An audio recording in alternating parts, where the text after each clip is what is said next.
for Monday, September 15th, 2025 will now come to order. Please rise for the Pledge of Allegiance.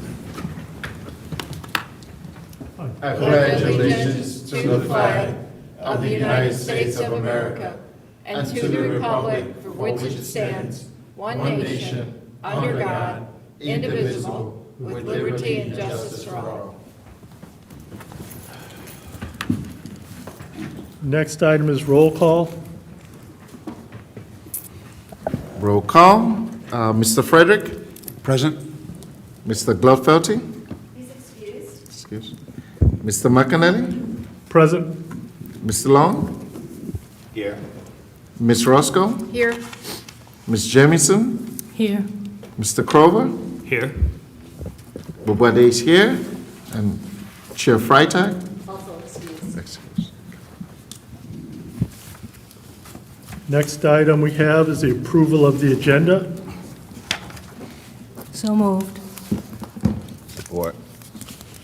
Motion by Ms. Jamison, supported by Mr. Long. Roll call. Ms. Jamison? Yes. Mr. Long? Yes. Ms. Roscoe? Yes. Mr. Krova? Yes. Mr. Boboade? Yes. And I vote yes. Mr. McAnally? And Mr. Frederick? Yes. Thank you. Next, approval of the minutes from our meeting held August 8, 2025. So moved. Support. Motion by Jemison, supported by Mr. Long.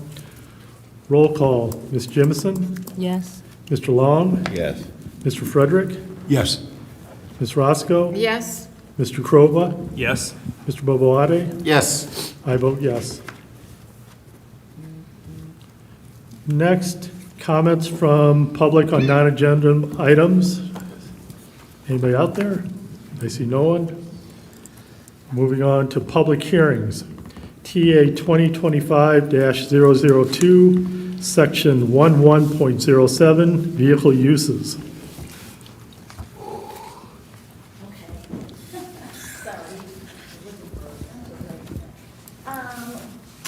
We want to open the public hearing first, or did you want me to introduce anything? Just give it an introduction, and I'll go into the public hearing portion. Great. Basically, you saw this last time, and this is a pretty extensive section. And as you are aware, it was generated by the City Council's gas station moratorium, which is in Article 11, Section 7.06. Again, 11.07. Which also includes several other vehicle and truck-related uses. So we started looking at some other sections, particularly used car dealerships. That's had some significant revisions as well. And you'll also see that there still continues to be some notes at the side here. We're continuing to work with Jessica Caters and with Mr. Hitchcock on some language regarding the traffic study aspect of it, and Jessica's looking into what's reasonable and what language we should be using, which is likely going to lead to some changes for some other land uses in the ordinance for consistency. So that's what she's working on right now. Steve, did you had an opinion? One question that came up was the amount of spacing. You're basically, with the gas stations, we're proposing only up to two at an intersection, and they have to be within 2,500 feet of each other. So that number varies from municipality to municipality, and this one's on the higher side, and there were some questions. And we inserted a map in your packet with some bubbles on it that sort of showed the areas where this is going to be effective and what you're going to get at these areas. Again, Steve did that map and can explain it a little bit more and much better. Should I go into the public hearing at this point? Officially open the public hearing and Sure.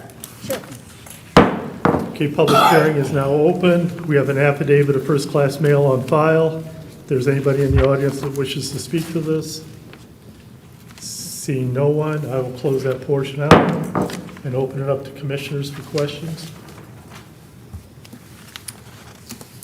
Mr. Frederick? Yep, so I look on the map here, all the blue dots. And Wayne Road gas station and Cadre gas stations, those don't exist. They don't. They are two proposals that we have in. This map, in addition to showing the ones that are physically existing there, also showing the ones that are in the process.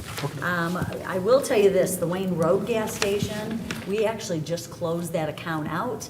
That opened in '21. Sitting on this many years, we haven't had any activity on it, a couple inquiries here and there, but no substantial involvement with the applicant. So we decided to close that one out. The one on the other side of the street is the former Speedway station. Very, very preliminary stages, some complications with utilities there, and he's investigating, I think it's something related to the sanitary, isn't it? Yes, On yes, that about side. how to get sewer over there. Yep. So- So they're both, needless to say, you haven't seen them, so, So interestingly enough, the old Total Speedway was an existing location for gas.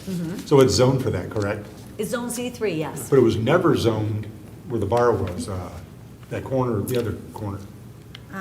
Down on the, City Lounge. City City Lounge, no, not Lounge. City Lounge, where the old Free Spirit, PJ's Distillery was when it burned. That was never a gas station there. which corner is that? Be the northeast, where that store's at now. Oh, where the party store is. Yeah, I know they wanted pumps, but they wanted diesel. But that was never a gas station that I can ever remember. No, just the strip center with the party store. Yep, so that was Yeah, never zoned You guys for would it. know more than, I know it's that thing where if it was there once, until the well, zoning. and not necessarily so. Just because something was there once, if it's lost and it's non-conforming, I mean, you've got to start again. You've got to meet current rules. Okay, So, yeah, I just wanted to, yep, no, Basically, good get question. that Good out question. We there. see names that aren't physically there. So, thank you. Ms. Jameson? Yeah, can you explain that what is that, Home Rule City Act? What is that? What does that entail? Sure, there's a state statute that cities are incorporated under. It's called the Home Rule City Act. It's been around for a long time. And that act specifically has in it provisions that says that local governments can regulate and limit oil and gasoline services in the city. And then, of course, your charter, as I point out in the letter, has mimicked that and says the same thing. So I don't think there's any question that you have the authority to limit the number of them, so you don't have to have one on every corner in the city. So I tried to explain that, and I would also say that the number, the 26 number that I used in my letter, that doesn't count the ones that are on plans to be opened. There's 26 that have active licenses with the state at this point in time. So, and we left those, I think is it 4 of them? that are currently in the Yeah. process, right? And like I said, one of them is this one that we've closed out. If they were to come back, but yeah. The reason we're counting them, I think it's questionable whether or not someone who has applied and is in the process, you can change the rules underneath their feet while they're in process. So that's why we include them on the map in the event that they actually do follow through and they get opened. So, and We're I, changing the rules during a moratorium period. Doesn't that have, I mean, well, the whole purpose was to look at this at the. yeah, we issued a moratorium about them finishing and opening them, but the ones that had already applied and had spent money and had drawings and things like that have gone down the road somewhat. To then say that they can't build at the location when they did all that stuff would be permitted, then Okay, I understand. I didn't realize we had that far in the process. different. Really, levels. the Yono Super Y, they Yes. are just finishing up. They're very close to getting ready to submit for engineering. So you've approved them, city council's approved them. The conditional rezoning has not been published and it's not totally effective yet because of just a few housekeeping things that they need to do. However, that's probably the one that's the furthest along, and just what he's talking about, that's in there. We don't want to change the rules on them right now. That I understand. I didn't realize we had people that close in the middle of this. Any other questions? for him? Sheets was one of them, the second Sheets was one of them, but it got built and opened, so. I did have a question. All the comments, because tonight we're looking to recommend to city council. The comments that are tied to all these notes, are they incorporated? They're not here yet, and that's one of the things, we wanted to get this in city council's hands. So even with some outstanding things that need to be added, we're pretty confident that we can get them tidied up. They're basically gonna say things, again, pertaining to traffic. So, for example, on truck stops, there's a comment in here right now that talks about, they can require a traffic impact study, which we do. And then there's a traffic study shall demonstrate that the transportation network adjacent to the site, and we changed site access, got rid of that, will operate a level of C or better. So Steve, you had some question about that. There was two things that I had a problem with. One was access to the site. When the intersection, which is right close to it, may be bad, but yeah, getting in and out of it and the drive to the gas station was okay. So we really didn't need a traffic study that was limited to the ingress and egress out, into and out of the gas station. We want to know what the impact of all the traffic that's going in there and out of there is going to be on that intersection at that corner. The traffic lights got to be changed, and we need right turn lanes if we don't have them. A good example of that was Sheets up at Smith and Middlebelt. That needed right turn lanes. So you ended up with some acceleration, deceleration lanes and stuff. So the idea was to make sure the language was a little broader so that it didn't include just the entrance to the facility that you're having the study looked at. You're also looking at the intersection. And then secondly, what is the impact of the intersection that you can rely upon? I have a little issue about the language about a level C or better, because unfortunately the law is that the developer is not responsible for improving our roads. So if we had an intersection that's already a D, let's say, and now we're telling him, hey, he can build his facility, but he's got to raise the whole intersection to a C, we're not going to be able to make that stick. We can make him do, so he's not damaging the intersection. So if it's a C now, yeah, we can make him do whatever is necessary to maintain the C status. But this one right now says we'll operate at a level C or better. I think we got to slightly change that. That it will be at the same level or better than it is prior to the operation of the gas station. Carol, is your intent to clarify a lot of these comments prior to city council seeing this? Absolutely, absolutely. Yes. Yep. No, there will be no side boxes on the city council. Through the chair. That was going to be my major question. No. All this is going to be clarified in the language Yeah. before it comes to council. Absolutely. Some of it was clarified. She was just pointing out what changed or who suggested the change in some cases. You just don't want to have an open debate on. Oh, no, No. they're going to look at this and go, no, definitely.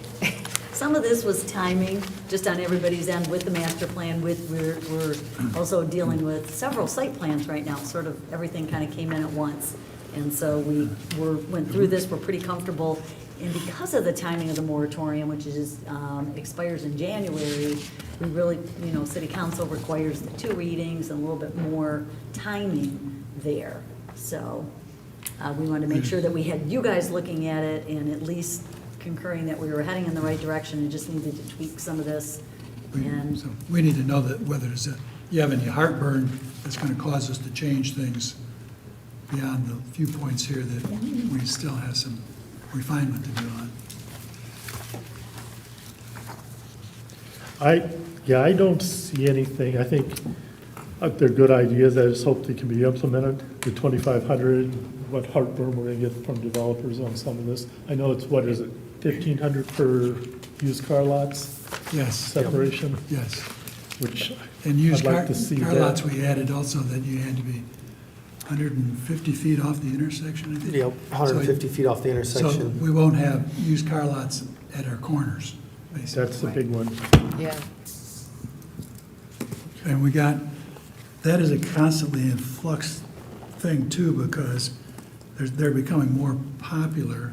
I think I explained this maybe last time about what's going on with insurance companies totaling out cars earlier, and so they get cars that really are fixable.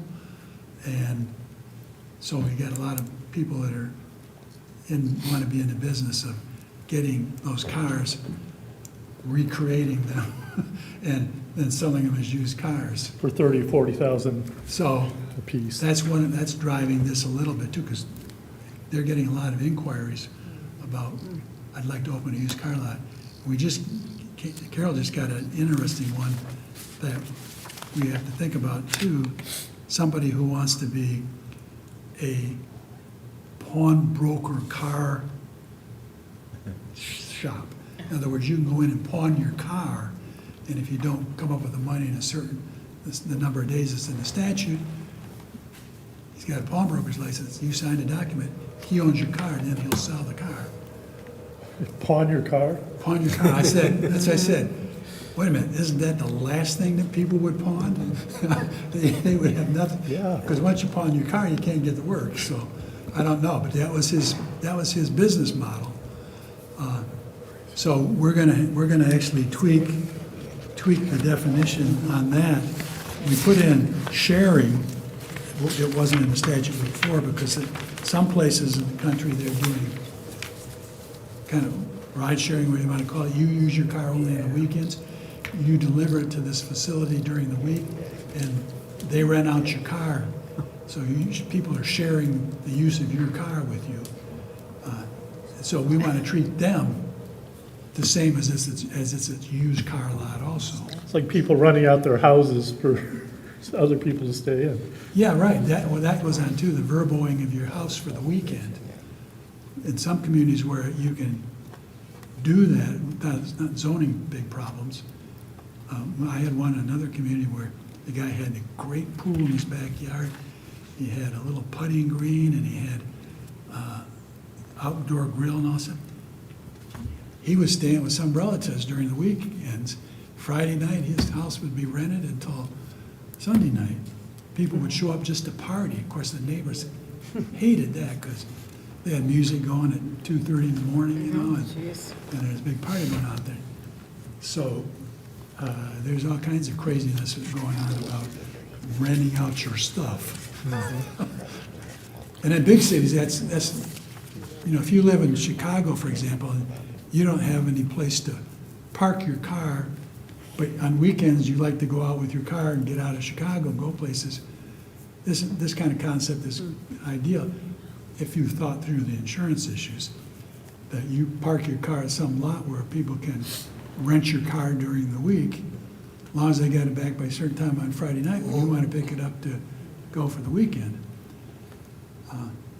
Probably not too big a demand around here, but because everybody's got cars, uses them all the time.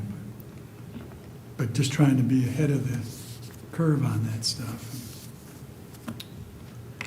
One of the things that, as we're kind of working through this, as we get a lot of these requests in, and it actually got picked up in your E-course road corridor study about assembling parcels together. And the M1 district is a very, very popular district for used car dealers. And they're all these little tiny, they're old houses, and they're very, very, very small. So the 1 acre, which many of them didn't fit into that, but that's one of the reasons why we said, let's up this to 2 acres. Did some research in other communities and saw some other stuff that's pretty reasonable, possibly get some assembly going, and at least you have a bigger you know, a bigger site to work with rather than all these little scattered things. Same thing with gas stations. There was a provision in the ordinance years ago, I think, with 1 acre minimum. For some reason it came out, but we threw that back in. So we have one right now that, you know, they call and ask about. I don't know if they're ever gonna be able to, you know, pull together a proposal, but it's less than 1 acre, so it's like, you know what, unless you start talking about buying some surrounding property, make your site bigger, because you're never gonna get the curb cuts, you're never gonna get, so that's what's happening with a lot of this dimensional stuff. Okay. Any other comments? Through the chair, Dan, I would like to ask the question about, so when we do send this up to council for review, are we trying to influence them to stay with the moratorium, or are we trying to open it back up again? What's our goal? Well, the goal would be to try to get this done by January 1, because the moratorium ends, and that'd be something that we could let everybody go forward and put in applications if they wanted to.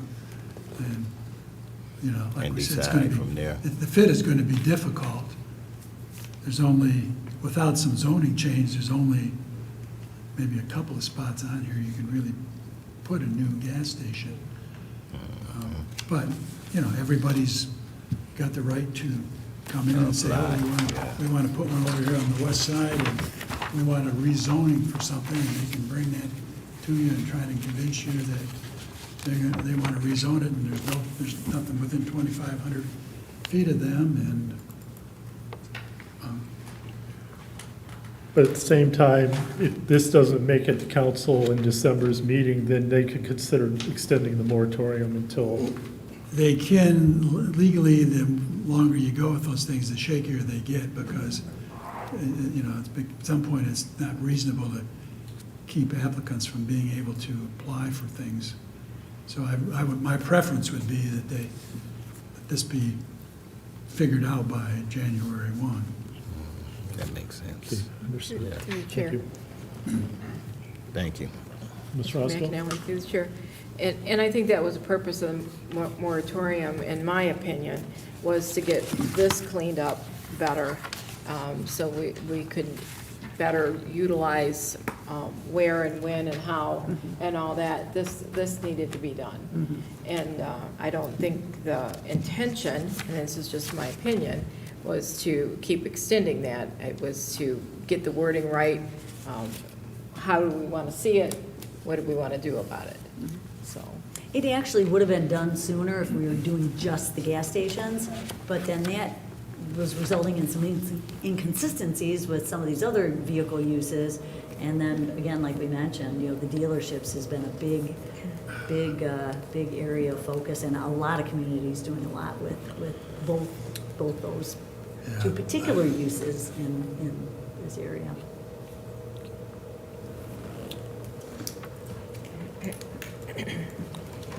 Nothing else? There's a motion.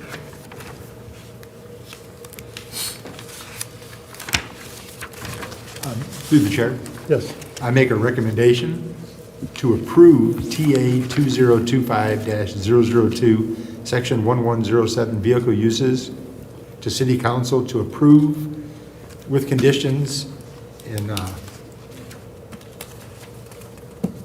that's it. Support. Support? Can I clarify some discussion? I'm Yes. assuming when you say with conditions, you're meaning incorporate modifications as discussed tonight Yes, for the menu? Perfect. yes, after you Memo. get done cleaning it up. Great. Okay, motion, Cheryl's good with wording, so. our motion secretary. to recommend to city council approval for TA 2025-002, section 11.07, vehicle uses. Motion by Frederick, supported by Jameson. Roll call vote. Mr. Frederick. Yes. Mr. Jameson, Ms. Jameson, sorry. Yes. Mr. Long. Yes. Ms. Roscoe. yes. Mr. Krova. Yes. Mr. Bogalati. Yes. And I vote yes. Motion carried. Next item, public hearing, TAs 2025-003, Article 13, site plan review requirements and procedures. All right, this is another public hearing, one that you didn't have any forewarning about because it's just doing a little bit of housekeeping. From an administrative standpoint, the planning department consumes quite a bit of room over at DPS with all of these site plans, and unfortunately, many of them are very incomplete. They start and they sit. They sit in our drawers, they sit on our shelves, they sit on our cubbies. So I got looking back at just some past practices, overall good practices, and we are going to be postponing, or recommending that, postponing, I didn't mean postponing. We are going to be recommending that your timing on site plan approvals gets shortened up. Doesn't mean that somebody can't come back, but these extensions that you've been doing, your policy has been to give up to 3 extensions, which isn't even an ordinance, or that's just something that's been your policy. It's always been a 1-year period of time after site plan approval. And we use the date that it's here, whether the plan's got to be revised or not. So that has led to a couple problems. Sometimes when you grant a site plan approval and it's got conditions on it, we have several in the hopper right now that the plans just aren't coming back. They've been sitting for several years. You've given extensions. Project Spectre, perfect example. You approved that a few years ago, and you're now, and it's a conditional approval. They still need to give us a clean site plan.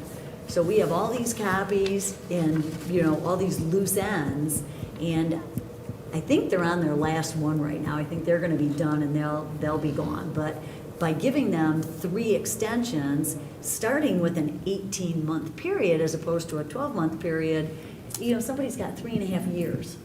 And that's kind of a long time to have a site plan laying around. So we are proposing 2 things. That first of all, when you grant a conditional approval, that somebody's got 90 days to get it in here and get it all cleaned up and kind of put away for the 12 months.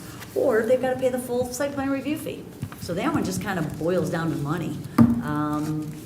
For us to, when things sit around for that many months, we all have to get back on board, go back through our files, go back, talk to everybody. What did the engineers do? Where are they at with this? Has anything changed? So that's our first recommended change. And again, that really isn't going to impact you guys at all. It's just going to make things a little easier for us. The second thing is changing the 18 months to 12, back to 12 months. We changed it to 18 months back right after the recession. And with, giving people time to get kind of back on their feet and get things going. And we found that most of those plans are some of these that have sat in our system. So we're proposing back to 12 months as opposed to 18, and then allowing you to grant 1 12-month extension. And that means that they need to have engineering done and come in and start pulling a building permit, they have to pull a building permit. If they don't, it expires and they can come back in 6 months and submit that exact same plan again. Again, they've got to pay full review fee. So that's really all it's doing. It's not giving anybody, because they still have to come back for these extensions. So. Okay, let me go ahead and open the public hearing. Let the record show we have an affidavit of first-class mail on file. Is there anybody wish to speak on this agenda item? Seeing no one, I'll close out the public hearing, and we'll open up commissioners for questions. So I guess I got a question first, through the chair. Go ahead. So 18-month, it gets shortened to 12. Right. What if Wayne County's involved in that holdup, like a bridge over, like something to do with Wayne County holding it up? That's a perfect reason to come in, and those are the good ones. You've had a few of those, not many. Those are pretty valid, but that should, in a 24-month period, that Should be resolved. yeah, should be resolved. So, That was the first thing that hopped into my head Yeah. was, I know some people have come back for an extension because they were being held up by Wayne County. well, so they Or say. the economy. Or So keep in mind, the ones that you've heard, it's so they say. So they have to, in order to get a response from Wayne County, you have to submit something to Wayne County. Right. And that So, would so to speed that say you're process. being held, sometimes saying you're being held up by Wayne County, it's like, well, you do have to submit, you have to submit the right stuff. So, Gotcha. you know. All right. And those are some of the challenges is that we're having, is that, you know, when the plans come in kind of messy and they sit around when it's just housekeeping. So it's like, are you serious or not? And So, clearly, let me dovetail a second part of the question. So what if Eagle's involved? Eagle can be a little bit more complicated, but that tends to be at the construction level.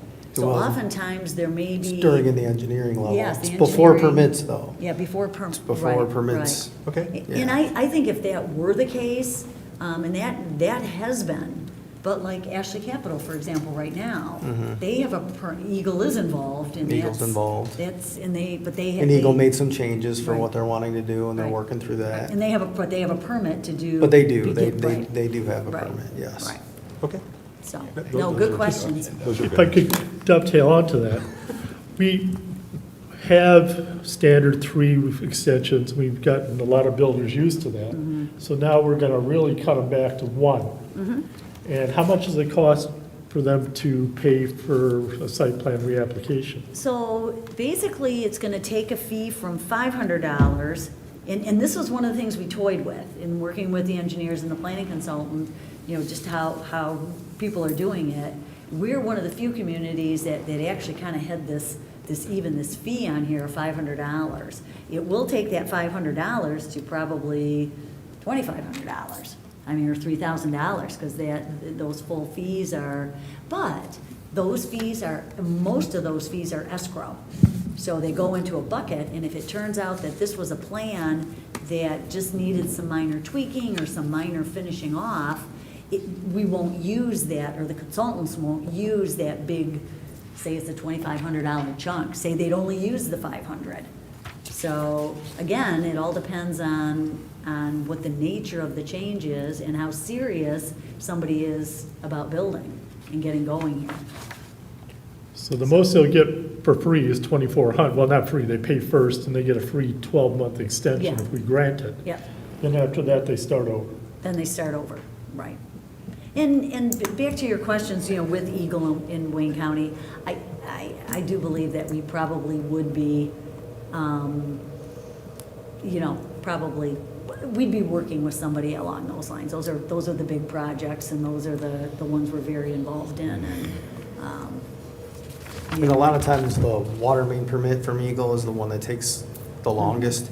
Yeah. And I've seen some developments where they've been able to start doing foundations, get a permit to start putting foundations in the building and everything, and not put water main in the ground until they get that water main permit. And then, so there are permits pulled on that aspect of things sometimes before the Eagle permit becomes in hand. They just can't actually do that underground work prior to. All right, thank you. good questions. Sorry. So we're basically just trying to keep up with industry standards because we're probably the only one that extended people for several years. Right, some just shut it, I mean, you know, you got your 12 months, and then if you're not serious You have about to reapply. doing this, you're done. Or it's not that you're done with that one, but you come back. Some of the things that with that 3.5-year period, you know, from the engineer's standpoint, we didn't think Jessica needed to be here to explain all this, but this is where a lot of it's coming from, that things change. You know, things change in the industry, things change with how things are being interpreted sometimes. Sometimes, you know, we recently, when was the Wayne County Stormwater manual, and those standards changed. That was a significant change. Everybody had a lot of time to plan and deal with that. But, you know, it allows us to be, you know, sometimes a little bit better at things when you get through and, well, for some reason this isn't getting built, what's going on? And you look at it the next time around and maybe they're making some tweaks, which is oftentimes what's happening, so. So this also prevents us from having property that just sits around looking decayed because they're just Exactly. kind of dragging their heels. Yeah, exactly, get it 'Cause moving. I know a lot of other cities, they don't really allow that. So we have been very lenient. in that cause and inexpensive in that cause. So there's no urgency for them, and they just kind of get around to it. So the other thing was, do we have verbiage in there anywhere that says they can't slide something in like the night before or 2 days before and expect us to make a decision when we get here? It's like, I haven't really seen that. Now, we do. We have, we do it very informally, but people honor it. We are different than many communities. We are just, I don't want to call it friendlier, but we're more lenient with stuff. We don't have deadlines. Basically, you submit a site plan and you've got to clear the art committee. And if your plan is a mess, you've seen some of them. We've brought you some that are a real mess. And you kind of let people know it's a real mess. We try very hard to clear it as much, get as far as we can with it. Again, in other communities, they'll oftentimes have a two-step process, a preliminary and a final. We do preliminary, in essence, administratively, to get them cleared up for you, to get somebody through the process much, much quicker than if you had to go back, make some few changes, come back and go see them again with virtually, just a few tidies, tidy things up a little bit. So it's a fast process if your plans are good. It's the question all the time, what's my deadline, how long is it gonna take to get through? And the answer always is, it depends on who you hire to do your plans and how good you are. And, we'll get things in, going through one right now, and I go, why is this stuff not here? Oh, we didn't think we needed to do that. It's like, well, it's on our checklist, it's a requirement. Like, nice of you to think that, but that's gonna get you an extra month. So last question. I know last year we had, and I think it was in the fall, and I can't remember the petitioner, but they came before us and they didn't have all of their docs, and then they wanted to come before us, and then they wanted to come back again, and they still weren't ready. It's kind of like they were nickel and diming us and pulling information, but really wasting a lot of people's time, and they never did come back with anything after the second or third time. Is there a way to prevent that? Well, that's what we're trying to work on. This will help with that again, because it's going to be more money, to come in and resubmit, particularly that 90-day thing. If you come in and you've got to turn it around, if you've gotten a conditional approval, say, for example. It should speed things up. That's one of the goals. Thank you. Mr. Yes, Long? through the chair. Carol, how did we come up with the 12 months? Why can't it be 6 months? Well, that's pretty quick. 12 months is a pretty standard. Most zoning ordinances will give an applicant, once they get their approval, 12 months to pull a permit. I'm talking about the extension part of it. The extension part, that's just another 12 months. Right, I'm talking about, why can't that be 6 months? I mean, you still have 18 months to get your project through. Yeah, that's a I thought. guess it could be, they're going from, people are 3 kind of years used to- to having Yeah. 4 years to button it down to 18 months. Yeah, It's pretty, that's pretty tight. We said we wanted to move progressively, didn't we? I mean, Well, yeah, I feel like we're doing a pretty drastic kick, It going is. back from 3 to 1. So if I could dovetail once again, so the 6 months we have, the season, we have winter. Yeah. That would probably really cause a lot of heartache. good. There'd be a lot of site It's plans in season. July. You Earlier, guys- tell me, where did ever since I've been doing planning here, you've had this policy of extending 3 times. Right. Do you have? Well, we had, I think, yeah, and it was more or less a verbal thing. It was Yeah, never- because it's not written anywhere. It's just sort of this policy that's carried on, and, yeah, We every kind time. of Every time I unofficially talk- drew a line in the sand, is Yeah, all it was. Yeah, every time I talk to my peers and people in other communities, like, wow, that's crazy. When we submit. I have another question. So, Carol, when we do give an extension, and to say, oh, you got a 1-year extension, and they get her back in here, they're coming for permit like 4 months. They haven't used a year, right? How often does it say that happen? Oh, it happens. More I than mean, not? No. Boy, timing wise, no, most of them that are serious are in. They're in, they're done, and they're ready to submit engineering plans before they're even done. And some of them, they are cleaning up their site plan and concurrently getting ready. And as they're going through engineering review, they're submitting Still- building plans to be looked at Right. concurrently while the engineering review process is Yeah, they- ongoing. So the ones that are looking to develop, like, that are on it, you know what I mean, that usually goes pretty quick. As soon as they do whatever they can to get their approvals as quick as they can, so they can break ground. Get going. Because right down the street here, at Grant and Wayne Road, they wanted to do that, I think we give them with their second one already now? So, site plan approval, extension? That wedge-shaped piece of property down here next to the birdhouse? What was it, Metro Airport Center You know what, Drive? and Yes. that actually went away. Oh, that went away? And that one, oh my goodness, we extended that. I think we did 2 rounds of extending We that. did. They came, after their 3.5 years, they came back with some tweaks, and we did that, and they're now, yeah. I just brought that up as an example of what we're, Yeah. And that's a great example of plans that clutter up our, I mean, and that's, the clutter part of it is not necessarily but it's, think about, sometimes we've had consultants change in that 3.5 year period. So here you gotta get, somebody new that, I mean, and for all of us, you don't touch a plan for a few months, and, you're back pulling out all the, and on the consultant side of things, that's time and money. That costs the applicant money right there, and then they complain about that. It's like, well, wait, you've had this plan it's like, guys, we're not looking at your plans, checking on it every month and getting ourselves back up to speed on what was there, gotcha. so. So shortening it might actually be beneficial to all involved.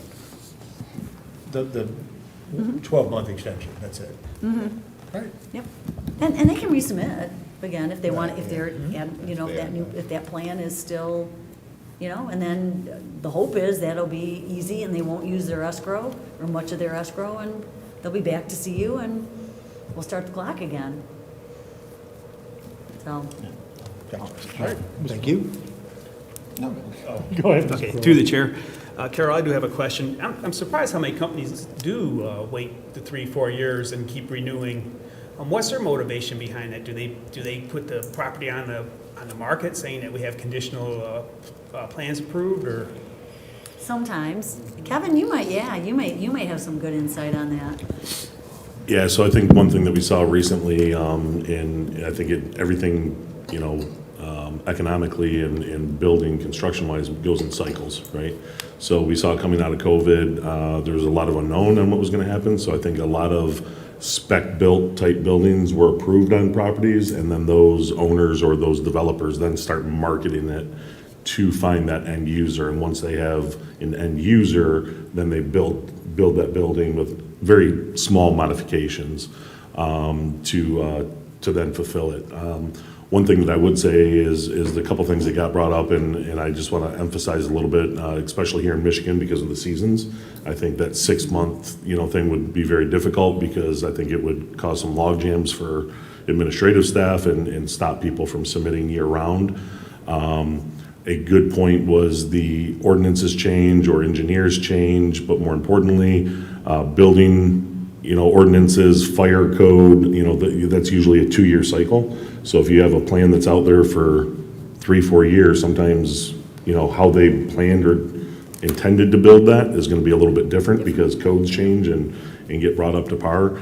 And then the last thing, kind of on the opposite end of the spectrum, is not only is it sometimes looking speculatively to find that builder, but sometimes, and we're seeing this right now in the economy, is you're waiting for interest rates to come down, you're waiting for a capital stack to be completed, and it's a money issue, and they're just waiting for money to be affordable to borrow. So sometimes that pushes things through, and then what we did just see with the presidential election that was so controversial that, you had a slowdown almost 8 months before the election, and then even after the election, it was a solid 6 to 8 months before the gears started turning again. So You know, it all goes in cycles, and those are all factors and it impacts, you know, each individual project differently, though. Yeah. The money impact, thank you, Kevin, that was a good summary, but the one, and it's the sad one, somebody gets through, they're the small projects, and then they come and, oh, they make the call, what do I do for engineering? And the cost estimate of all their underground, what percent do they put? It's pretty substantial. Yeah. Depending on what their estimate is, what they gotta pay for inspection fees and engineering review and everything, like, and if they're not aware of that, They're not aware of that can it, be. and like I said, that's the sad one, where people just have no clue.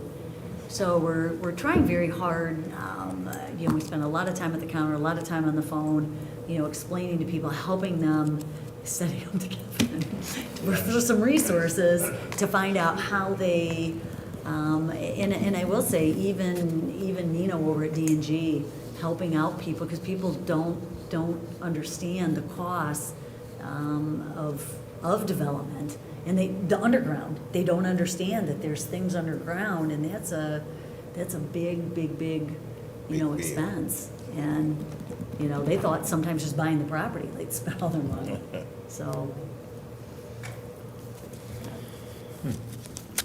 Anybody else? Mr. Bavard? Yep, through the chair. Carol, do we currently have a disposal fee of like site plans that are just cluttering? Do we reach out to them and say, okay, you've gotten your last and final extension, we have to dispose of what we have?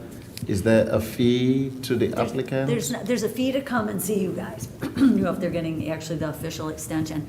We run an account balance sheet on all of our projects, and that's where this escrow comes into play. So depending on where they're at, certainly we don't want to close out a project until we've gotten all our money from them, and we do have some of those. We have some people that get an approval, and they'll come in and they'll scrape together or do whatever and get us the $500, and we're like, no, you're not going on an agenda until you pay this additional that you're outstanding, and then we sometimes don't see them. So some of them are like that. They've been sitting around for too many years, and we've closed many of those out recently. So, but we do, it's basically an account balance sheet that they have a fee that they pay, and you look at that bucket, and we keep up with very, very regularly. They don't come in for another review until all their fees are paid. So, but Okay, no, so- to close it out, we don't charge to We close it don't out. have a no, disposal fee? No. Okay. If there's money left and it's beyond a certain time period, in fact, I closed out, a few weeks ago, was it 2020? Might have been 2020, 2021 plans. And, you know, there'll be a little bit of money left. We can take a 25% admin fee when we're closing them out. So sometimes, and then we had a couple that, you know, we're giving money back. There's just a chunk of change still sitting in there, and, you know, they haven't used it. So we refund that. Yeah, because I feel, I mean, if we're putting time into this and for whatever reason, you know, they're just not moving the project along and time expires, we have spent the time. And we'll need to shred or call someone to help dispose that, and there's a cost to that. I like to recommend the fee. It's really hard to get. Like I said, the ones that are not going through and not, you know, letting us know.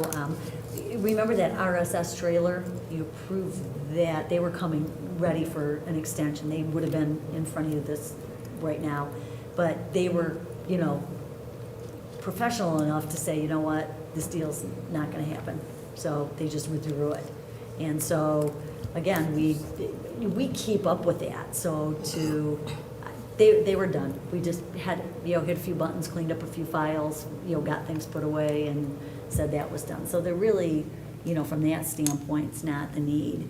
If there's any of the projects where there is the need, they owe us money now, and they're not paying it. So Okay. we just, thank you, the one that I was gonna mention. So, Any other comments or questions? Motion in order?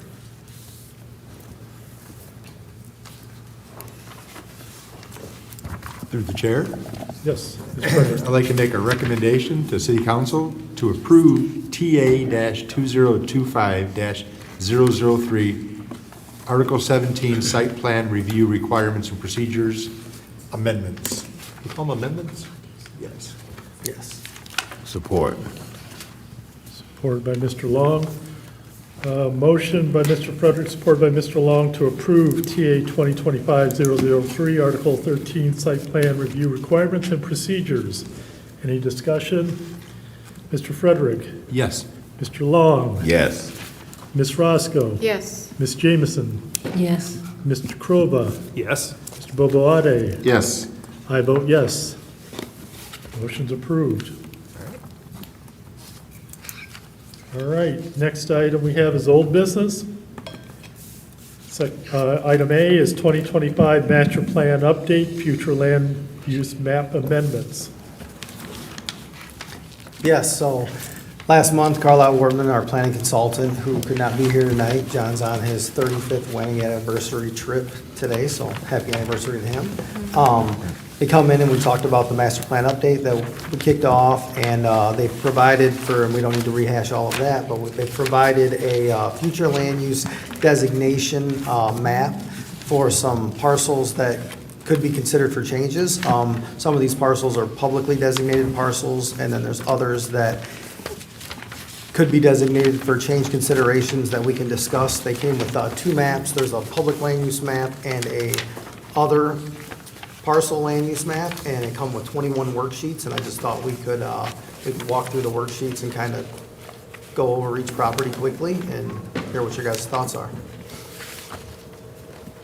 So we will start with the public land designations, change considerations. First one is the Huron-Clinton Metro Park parcels. No changes proposed in this. This is a publicly designated area, and it's going to remain that way as it's planned to remain a park. If there's any questions as we go through, you guys just... The second parcel is a school parcel, Barth Elementary. It's currently master planned as public. Proposed changes to rural, residential. Only reasoning with the school, obviously, because that's an active school. It wouldn't change the school whatsoever, but if 10 years from now, 20 years from now, let's say the school decides they want to sell that parcel, it wouldn't be deemed a public parcel, it would be deemed residential, which is consistent with the area around it. That's all residential zone district.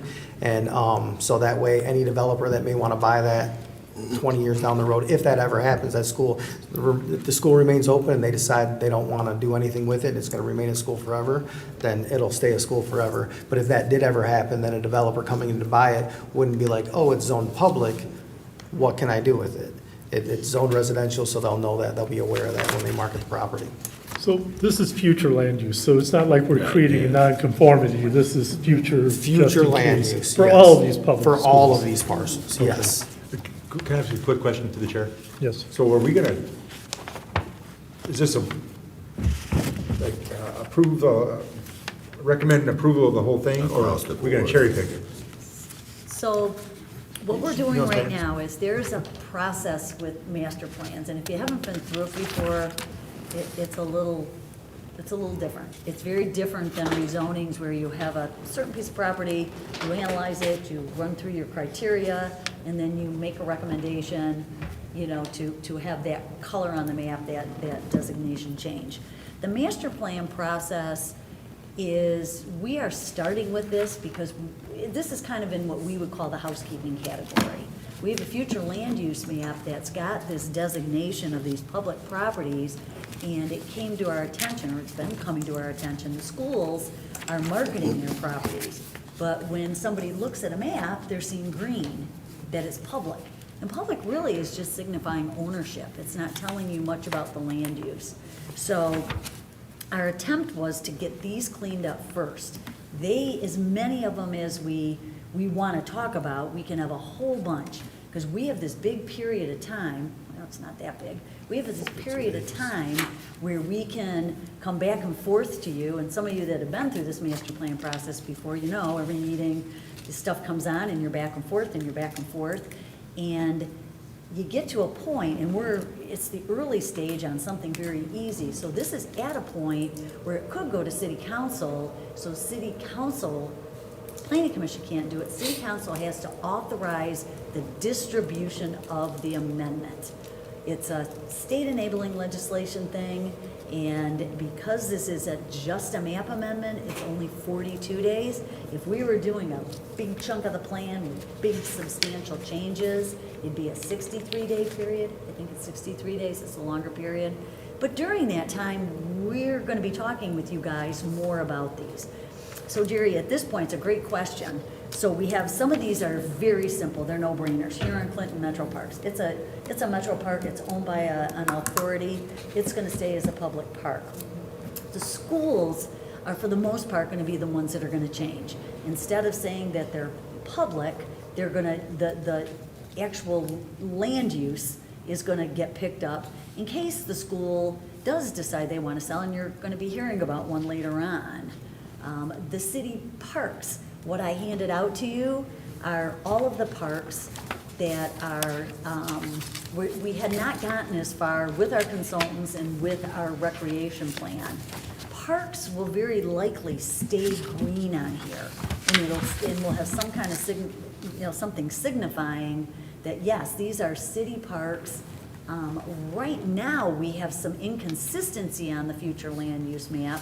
For example, the historical park is designated downtown. We have a couple others in there that have more the land use, and it falls into that kind of category. So we'll probably part of this will be cleaning some of that up.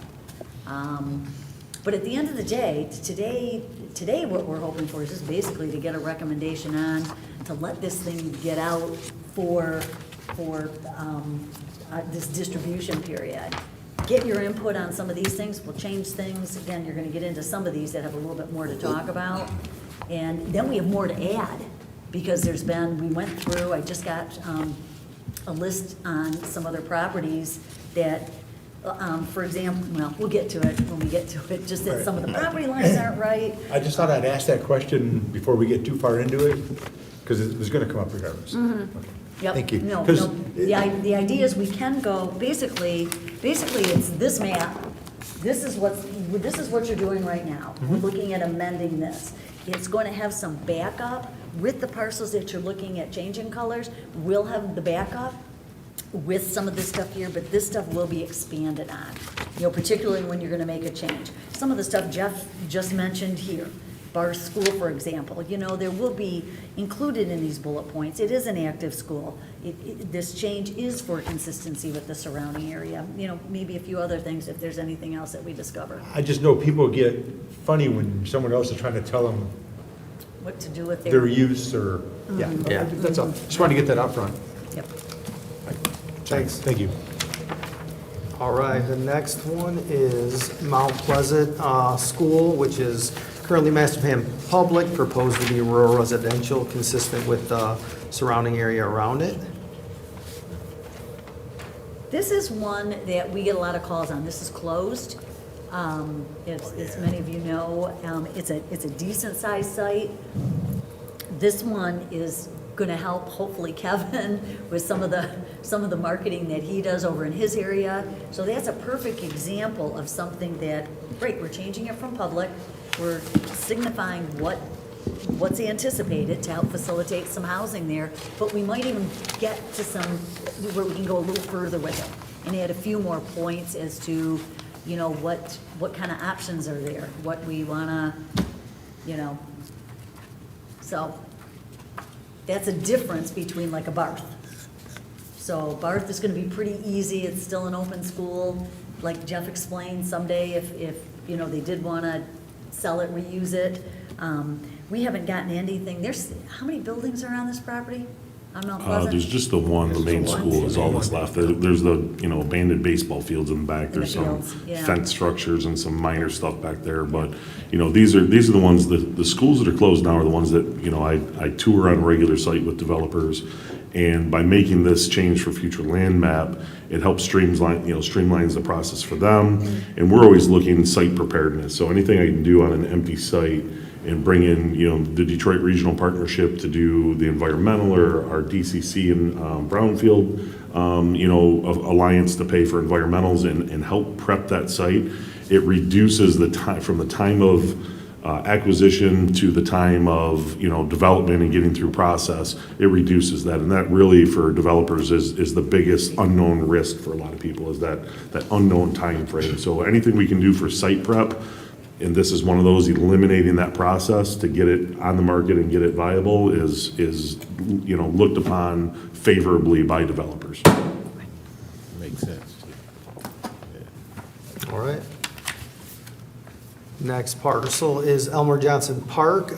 This is master plan public, proposed to keep it the same thing. Obviously, this is an active park that will remain a public park. And expand it. Next up is the Romulus Middle School, master plan public, proposed for single-family residential to be consistent with the area around it. This is an active school, like we talked about before. Did anybody catch the mistake there? Yeah, the land right there where the school is actually sitting on, that's what's proposed for development? No, this is one, there's, Wick Elementary is also on this property. Yes. So, yeah, we wanted to throw a few in to see, make sure you guys were paying attention. No, it was just kind of an oversight. So, no, actually, it's the same story as Barth. They're both active schools, but it brings it into consistency with the surrounding area.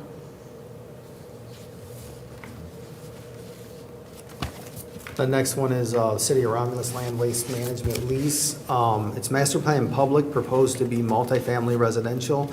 And I don't, Kevin, I don't know if you can expand on that lease.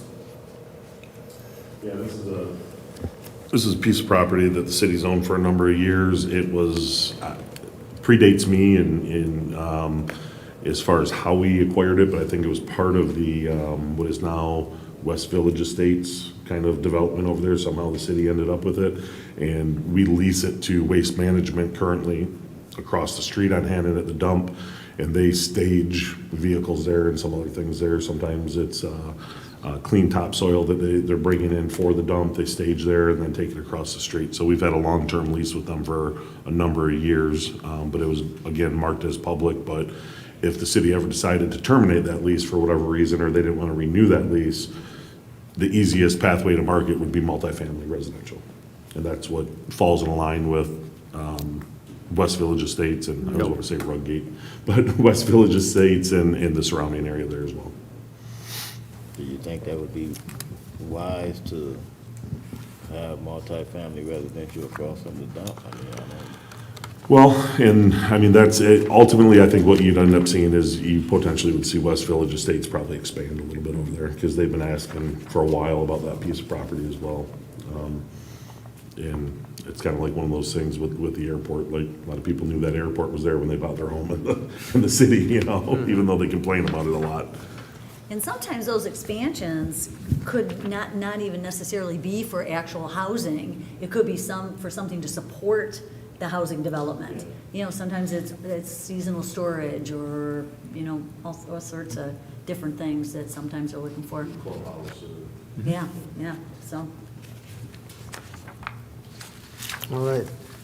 Next one up is Ashley Capital Conservation Easement Property. It's designated public right now, but this is part of the property that's got a conservation easement on it now that they purchased from the city. And this is planned public, but proposed to be single family. But either way, it's conservation easement, so it cannot be developed. So that's what the green hashes are over that right now, just to kind of show like this is all conservation easement. So what value is it changing it if it can never be developed? Well, it's privately owned, so that was the thing. It's designated public right now, and it's privately owned by Ashley Capital, so we don't, I mean, you can't develop it because it's conservation easement. It's just to try to clean up some consistencies with the map. And that was ownership. This was Yeah. landfill property, it was city property that Ashley bought. You remember that. Weren't they developing that? They are. They But are that's- one part. See the There's- gray part? Yeah, one part of This, it. this one, we probably should have shown kind of together. Right next to each other, but that one's coming up as well. They are developing one part of it that's been rezoned. Okay, that's Yeah. what I thought. I thought that was Yeah, what that, that but They this bought the part whole of it. thing. Yeah, they bought the Bought the whole whole thing. thing and. Okay. Yep. Next one's the Raccoon Hunters Club. It's currently master planned public, which it's not. It's a privately owned club now. Proposing master plan to multiple family, as if that, I don't know if that Raccoon Club's ever gonna go away, obviously, but if they ever did or wanted to close and sell, then it would be consistent with the land uses that are around it. Do any of you have any history on that place? The little bit that we uncovered was it was public at one time, had a 501c3 at one time, but that's all been disbanded. Been around So as it's long as private. I've been here. I think the Yeah. 501(c) is still established over there. You know what, according to Lara, something was disbanded. Yeah, I don't think it's under the Raccoon Hunters Club anymore. I think it's under a different title now, but they do Okay. have a 501(c) and they've been pretty active over there in the shooting sports. But Yeah. it is a private. It is private, It is yes. private, Yeah. Good, that's all we needed to hear. Yep. Good, thank you. Next one up is Wayne County Land Bank Properties. They are master plan public, but they're owned by the land bank, which somebody can potentially purchase them. So we're proposing to change that to multiple family residential, which is consistent with the properties that are right around it. Okay. Next one's Raspberry Park, which is public, proposed to remain public. It is a existing public park. Fernandez Park, same story, master plan public, no change proposed. This is Romulus Distribution Center. This is the part of the land that they purchased that they are developing. This was rezoned to M1 that is underdeveloped now. I know they've done earth moving and done some geo-piers, and they're working towards starting to do underground and everything like that. So this is just changing that to the M1 zoning that it was rezoned to. So this piece I is. should have put we should have put those right next to each Yeah. other. It would have been a lot easier. The middle square is actually, so again, this is city was city property. The piece in the middle, that square. Yeah. That future land use, the current future land use is multiple family, consistent with what's to the west. And then the piece down below, was public, so. Or no, yes, it was all public. What was it? This is the one that did have some, yeah, it did. So even though it was city-owned, it had two designations. So the square, like I said, is multiple family right now. And then the piece to the south was green, just like the whole rest of the conservation easement, so. So basically, when it says here, current master plan public, it's also public and multiple family. But it Just- has been just for- rezoned. Yes, it's rezoned for, conditional industrial. So For the that change use. is going to light industrial. And then we have a proposed use going in there. for the- Yes, it's currently under development, yes. Okay. Yep. Next one's Romulus Elementary. It is current master plan is public, proposed is single-family residential. And there's a park right next to that Anybody Was it catch Sa- that? St. John's Lodge? St. John's Lodge. That one square will end up remaining public. Is that St. John's Lodge or is that Merriman Park? St. John's. St. John's or Merriman? Okay. Yeah. Yep, so that'll stay green, That's the one, the triangle piece to the right. so this sheet will get cleaned up a little Yep. bit. Okay. Romulus High School is currently master plan public, proposed to single-family residential. That is obviously an active school like the other ones. McAnally Park, which current master plan is public, proposed master plan is to remain public, no change is,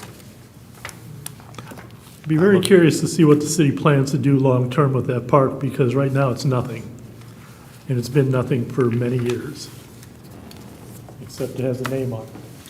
Yes. Why not sell it if you're not going to do anything with it and you make it a house? So I will say that I sat in part of the Parks and Recreation Master Plan session that Colleen's going through right now, and there was some discussion with that. And I also reached out to North Point as part of the McAnally Parkway to find out where the final, where they are at with finalizing that. I think that's been the holdup right now is before they do any changes, they want to make sure that the parkway and that development is finalized and we can transfer the name over to that before they do anything with the park. Okay, that makes sense. Yeah. Thank you. So in that case, should we be designating it single family, or should we just wait till it's all? I don't know what the intent is with it. I know that it's a low-lying area, and that's one of the areas, that we have problems back there. It's a swap. Yeah, Yeah. yeah, So it's a tough area. yeah. There could be, one of the things too that we'll get into exploring more when we get deeper into this are just kind of classifications here. There's some master plans that, the conservation easements, for example, they take property that's not, not Buildable. buildable. Developable. But perhaps it might be good for some trails or some bigger, public-private, kind of, on those bigger pieces, and we do have a few of those. Little pieces like this, sometimes they'll just designate parks open, they'll throw the word open space in. It's just open Yeah. space, can't really do anything with it, it's too small, got features, so that's a possibility there if we change that, so we'll take note of that. Okay. The next one is Merriman School, Merriman Elementary. It's currently master plan public. It's proposed for single-family residential to be consistent with the area around it.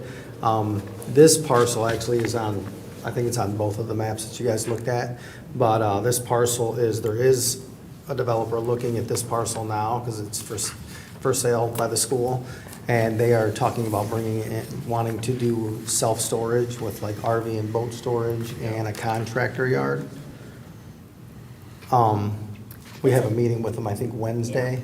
It's a developer that redevelops shopping centers, old schools, they retrofit them, and they are currently, they've got a couple phases of their development. And the first phase is using the existing stuff there, adding a little bit of gravel for turnarounds and whatnot, but taking the current parking lot and turning that into RV storage, using the inside of the building for climate control units.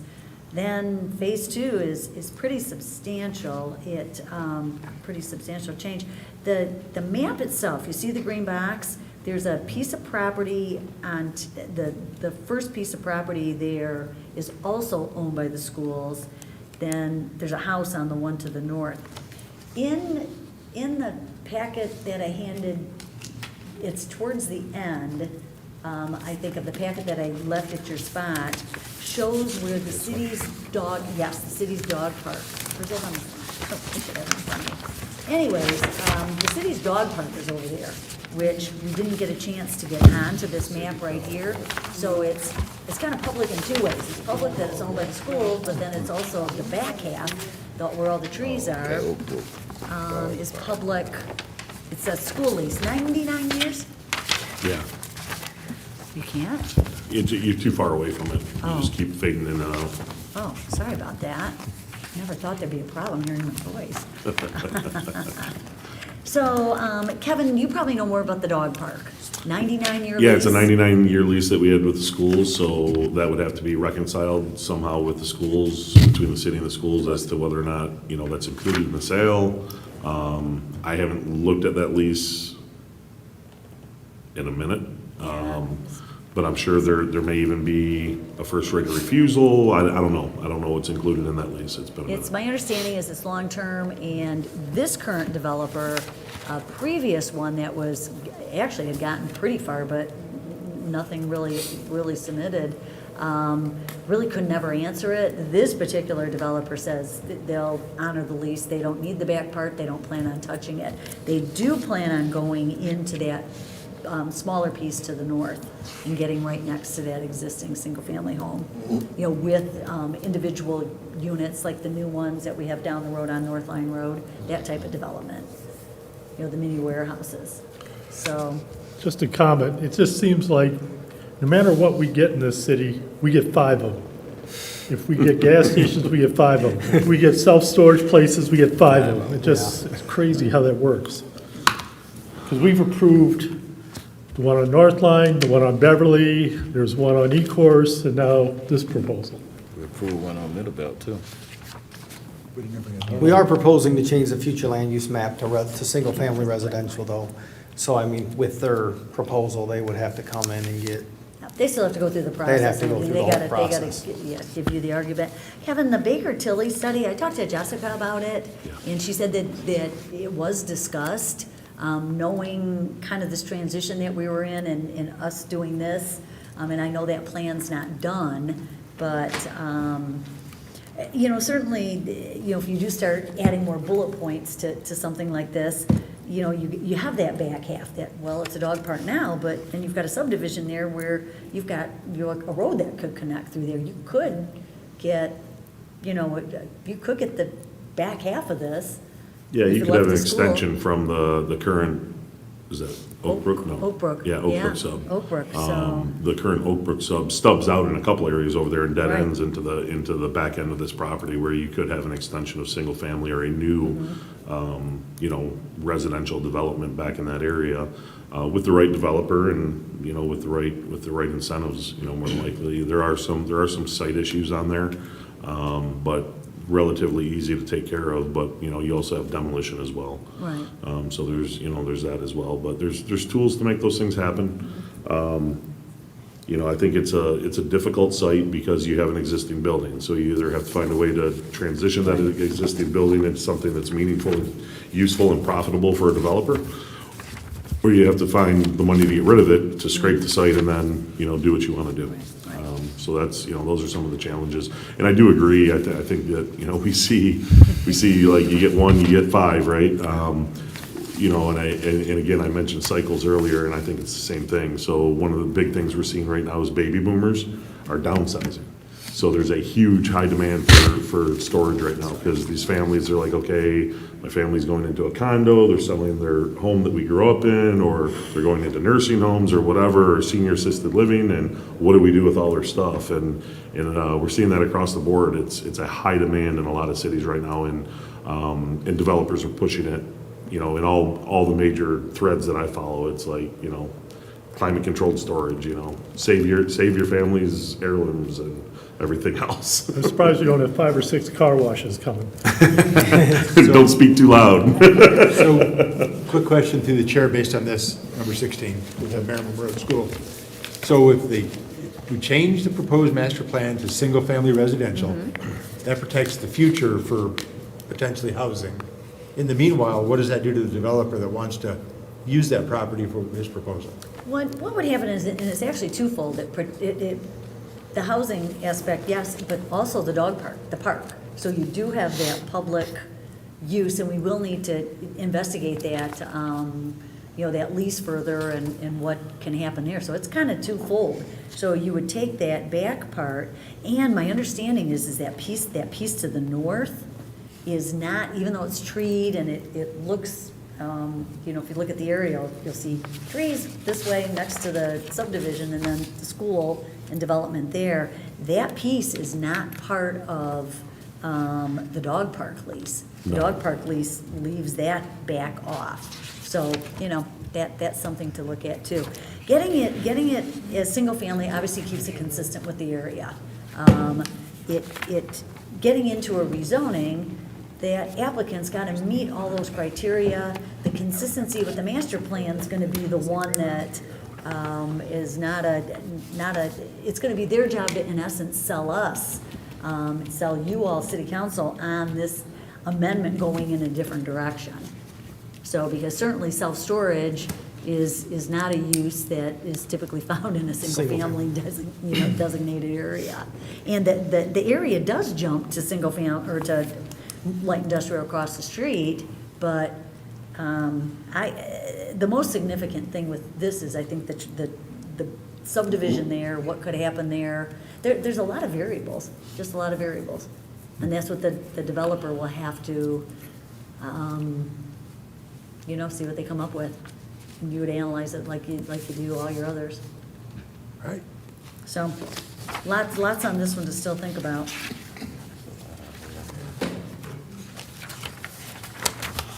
Next parcel is the Romulus Fire Station number 4. No changes proposed. It's public. It's going to remain public. I know there's been some activity over there with city parcels that I'm sure Kevin can expand on. Yeah, so Carol mentioned the Baker Tilly study, and through my office, we received a MISTA grant to do a housing study for the entire city of Romulus. It's been since 2014 since we did a partial study, and then just recently the Ecorse Road Corridor study gave us a little bit more information from I-94 north to the city boundaries. But long story short, we're in finalizations of that. We'll have a final product here probably by the end of September to be for public consumption and distribution. But over the course of the next 10 years, we're basically going to be falling short about 4,100 units, housing units. We just can't keep up. So there's no hiding the industrial growth we have and how well we've done with that growth with the jobs that are coming in. So now it's the housing. How do we keep up with the housing? So some of the changes that you guys are taking, even though like it's on some of the older school properties, that helps move that in the right direction. One of the things that we're going to be doing from my office is any of the city-owned properties that we currently have now, whether it's through TIFA or whether it's through the city, we're looking at how do we market those and how do we gear those towards either higher density multifamily, single-family residential. What does that study say as far as what we need as far as housing stock? They looked at age of the housing, expected lifespan of the current existing housing stock, what we currently need, for the future. And basically, in a summary, is about 87% of the housing in Romulus is single-family, 3-bedroom, 2-bath houses, right? Which is great for a smaller family, but what it doesn't do is it doesn't attract or keep our residents here as they grow and leave the home. There's no place nearby for them to move into and start their own families, and then when they become engaged or they have a significant other and they want to move from an apartment into a townhome or a condo, there's very limited with that as well. And then ultimately, to complete that cycle, we have plenty of single-family homes for them to move into when their family gets a little bigger, but it's that in-between.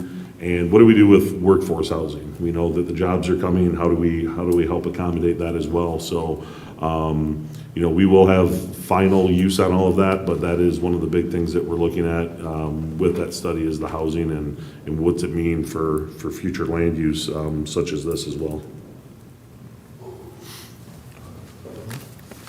Kevin, how many acres does the city own right there? Because it's showing just the Yeah, fire so I'm sorry, station and and I the kind of got off surrounding. track there, I'm sorry. I didn't no, really that's answer good. your question. So the entire area that's owned, the green spot is the fire station itself. We own the narrow parcel behind it. We own the square to the right of, or to the east of that narrow parcel. And then we own the square to the left of the parcel, and we own about half of the rest of the parcel to the west. That's not exactly clear lines there, but it's all one parcel now.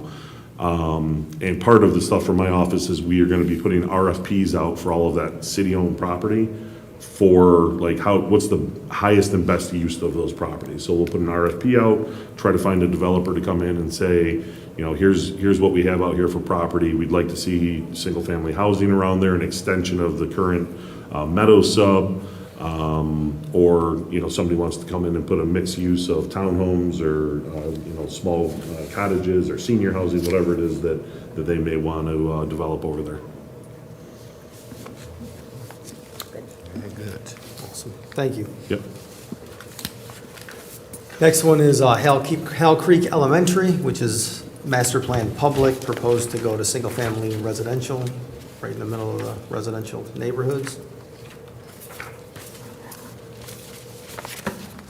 And the next map is the other land designation master plan land use change considerations. First one is the tower area properties. This is property that's right across the street from Amazon. Is currently master planned single-family residential, proposed to be regional business, and ultimately Vining Road overlay. Some of the summary on this parcel is, I know it's a challenging piece. I know with the wetlands and demolition of the existing infrastructure and the moving of the county drains and everything, it's a hard piece to develop. I know it's been marketed residential for a long time. Some of the stuff based on the Ecorse Road Corridor Vision Master Plan statements, it could separate incompatible uses and implement strong standards for organizing land uses along the corridor. Regional business designation and ultimately Vining Road overlay have standards that will help to achieve the thoughtful organization to development within this area. And also, this will encourage catalyst development and multi-model infrastructure at key nodes.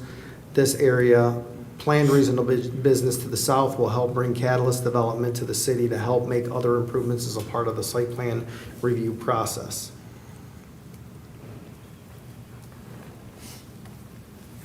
Yes. Through the chair, I have a question. How far back, or does that actually come out on the other side of Beverly, or no?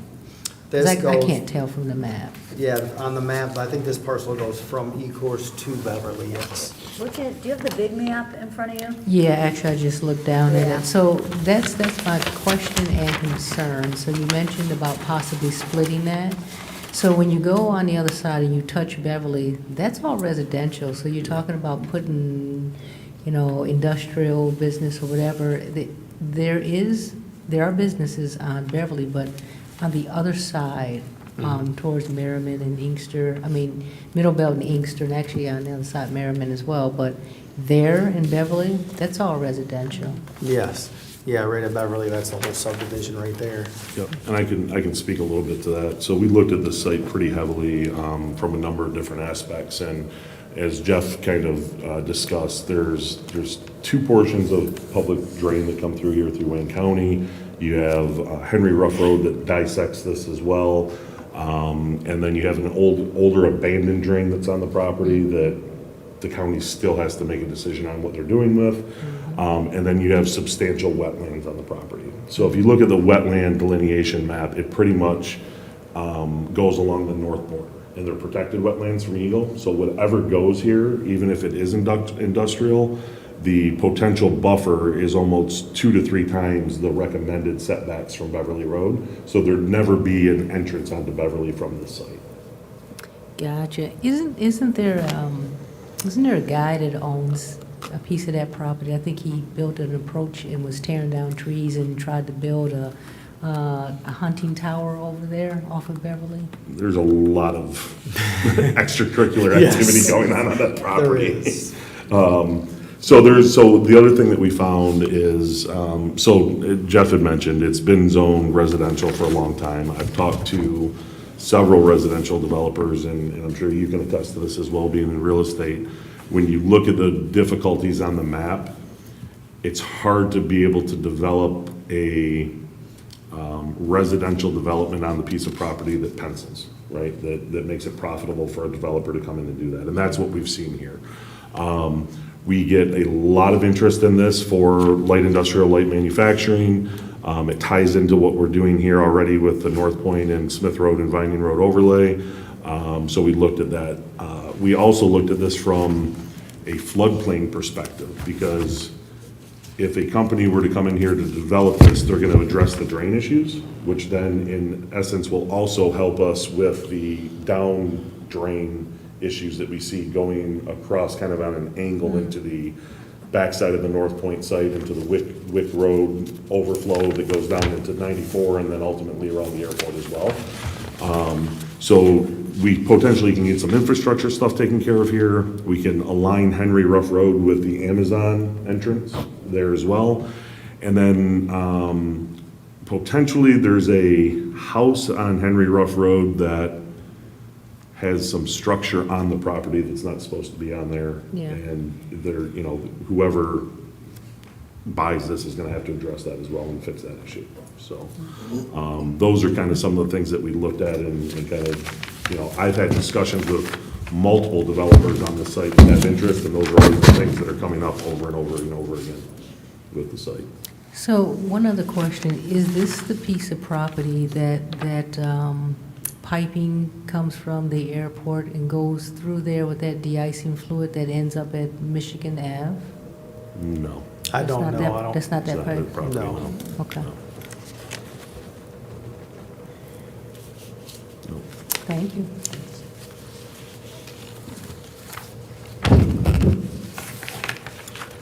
The next parcel is City of Romulus, Erica property on the southeast corner of Merriman and Van Born. This is currently master plan mixed use. We're proposing to keep it mixed use. There's no plan changes proposed. Just brought to the commissioner's yeah. attention for discussion, basically. Kevin, are they the first, they're the pieces just west of Henry Ruff, right? Yeah, so That you where picked Henry up? Ruff comes out to Van Born, there's the car wash there. And then there's a small little piece to the west and then another piece to the west of that. Those two pieces of property were recently quitclaim deed to the city. And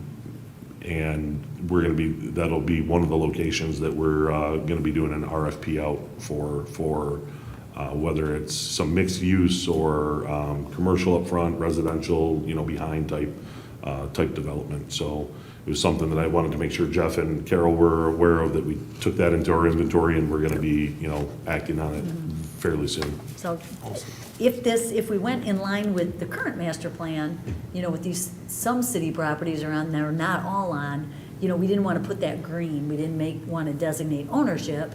We wanted to keep it, but yet highlight it. So this map will get cleaned up. There'll probably be a boundary or something around it. Say it's city, and that's just, that's like the best of the best, the city, the public-private partnership to do just what he's doing. So we're very excited about this. There was the greenhouse there, correct? That's still there, that's on the east side. Okay. Yeah, that's on the east side, that's still there, yeah, Rush. Rush, Yeah. Yeah, this is directly west of the car wash, Okay. that area there. One of the churches had owned it for a while, they've been paying taxes on it, it started depleting their reserves, and they said, we gotta get rid of it. And they had it up for sale, and no action on it, and they approached us to take it, and we said we'd be happy to, and, look at it as an opportunity to either do some housing there or some commercial retail or something along that Now, line. how would housing work around the car wash? So, there are several other parcels here that we've had discussions with, that larger parcel there that kind of backs up behind it, where they've wanted to do a larger housing development. So this might be something that we, partner with them and say, okay, well, you're gonna do something off Merriman Road all the way to Henry Ruff, let's make it an L and come out to Van Born as well. So that might even be just an entrance area to a subdivision. Yeah. I'm just curious about that. Yeah, it's one of those things, when we do the RFP, we're gonna try to, again, the goal is to find the highest and best use, right? And that's really what the goal of the RFPs are, is who's out there that has the vision and the capital to make it happen. Is that also the part going east of Henry Ruff and south of Van Born, where they said was that unmarked burial ground? That's on the east side of Henry Ruff, or on the west side. On the east side, I thought it was. No, I think what you're talking about is on the east side, we're on the west side of it, is Okay. what I'm saying, yeah. We're all west, everything I'm talking about is west of Henry Ruff. Okay, because Yeah. I see all that is purple, so I just assumed all that was, Yeah, no, it's not all the same as our property, yeah. We have just the small little parcels, altogether, I think it's 7 acres that's Gotcha. right there, yeah. Again, this was for information, just, and unfortunately, the designation of the property line didn't get on there, but this is a cool little area. Purple is that mixed use, so there's lots of flexibility there, so. All right. The last one is, it's like a twofold. It's Super Y and Ecorse City Community Subdivision on the southwest corner of Ecorse and Middle Belt. Super Y is what's designated in the red on that southwest corner. It's currently master plan, single-family residential, proposed to be general business, as it has been conditionally rezoned to C3 for the Super Y development. And then the neighborhood, that's all zoned single-family residential, I know from, with the FAA, sound polygons and historical abatements, that's not recommended to be developed as residential. So that's an area we need to talk about what that looks like and what's best use for that future land use as well. Yeah, I that's a- noticed there's like 2 or 3 houses over there that are up for sale now. They hit the market like within the past week or so. Yeah. Yeah.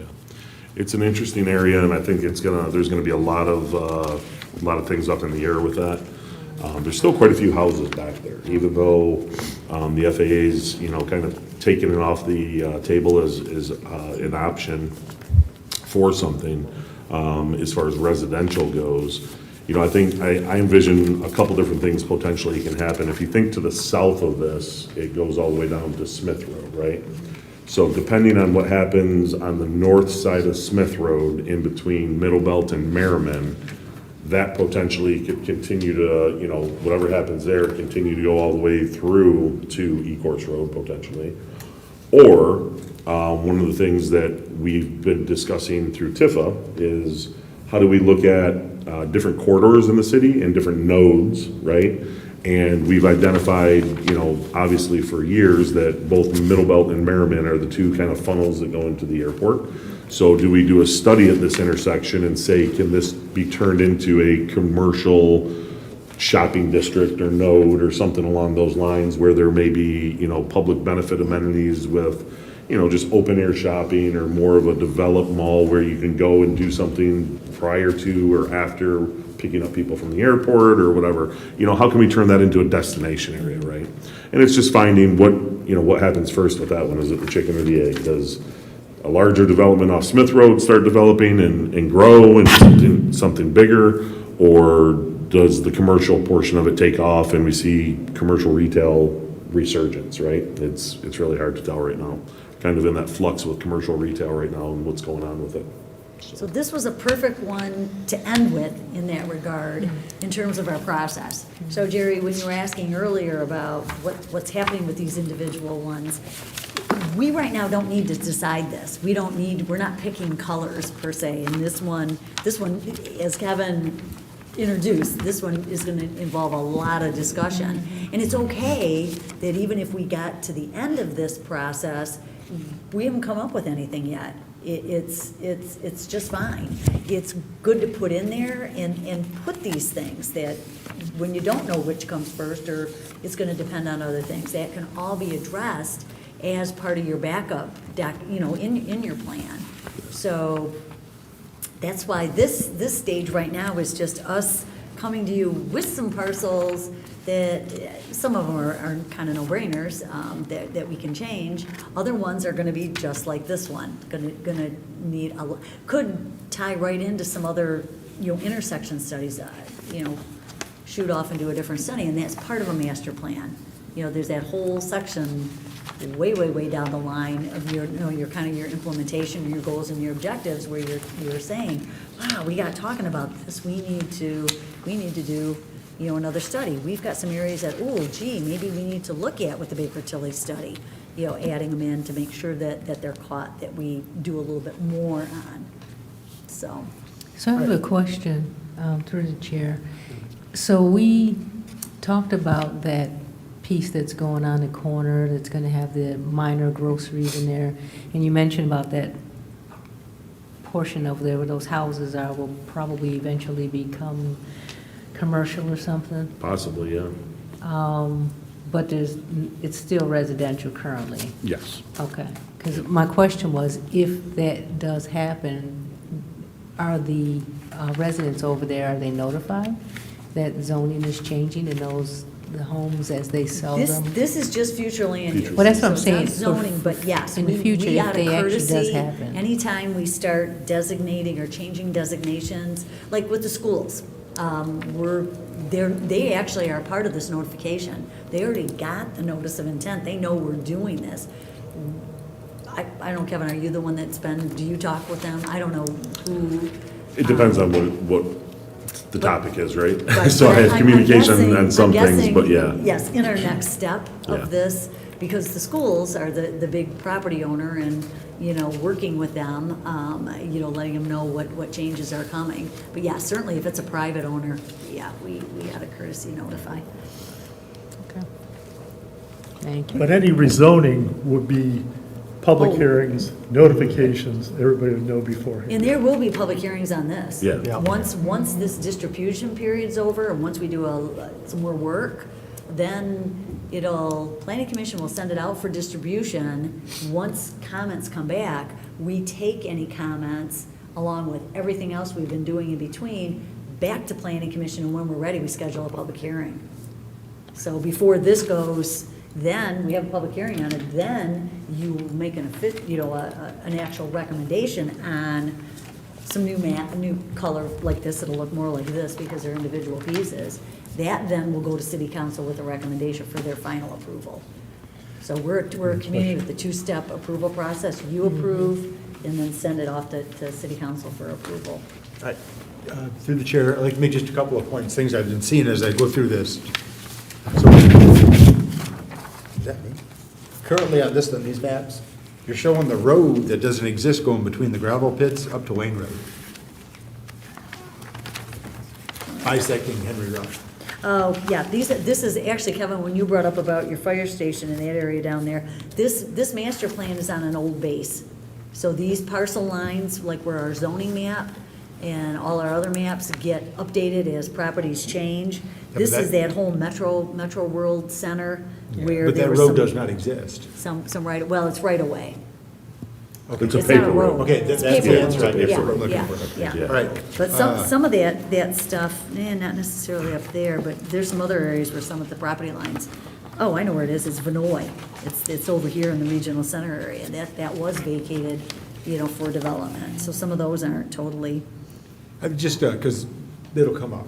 Yeah. oh, yeah. All right, this second thing is on illustration 21 of the parks handout you gave us when you got here. Yes, There's it's where the solar panels are on now next to the rack. yep, that's Opportunity Opportunity Park. Park, but it's listed as Goddard Road and Oscar Road north of Five Points. Oh, I can look at it. I lifted that from the recreation master plan. Okay, So, because that sounds like Mary Ann Banks Park. Yes. might be, yeah. So I'm just bringing that to your attention. Oh, good. And Good job. the last thing I would say that I'm curious about, and this is, it would be on illustration 17, Huron River Drive Passive Park. Oh, yeah. So that's That's another conservation That's easement over there. conservation the easement. whole thing? Yeah, Yep. yeah, that whole thing is Because on the big map, it's blue. It's actually blue and yellow. blue and yellow, yeah. Blue and yellow, single family and. So it's this- blue is research, office research. You're right, it's a mix. Yeah, So, that,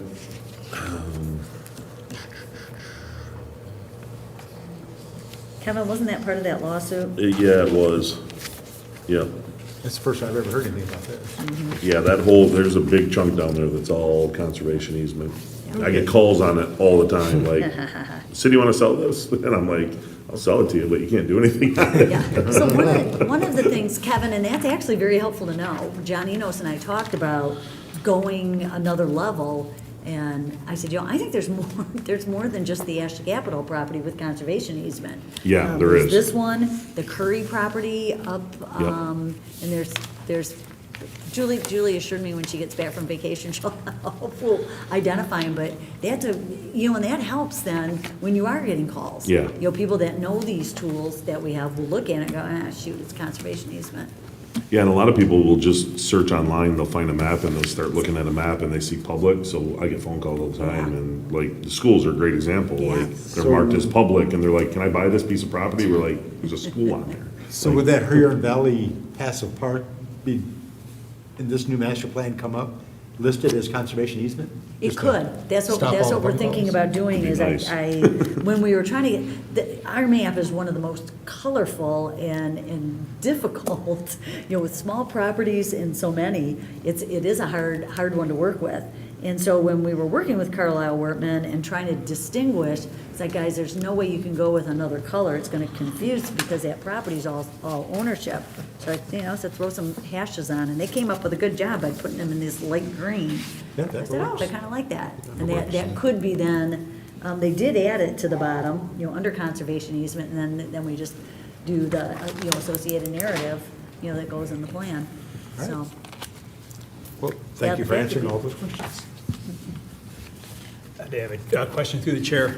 It was mentioned about office research, and I seen where the Metro Airport Center area was switched to office research, but I think when they came in, were they M1 or M2? They're a mix. They're actually zoned a mix of M1 and M2, and they are, you guys are all seeing conditional rezonings now, but back in the day, we did planned development areas.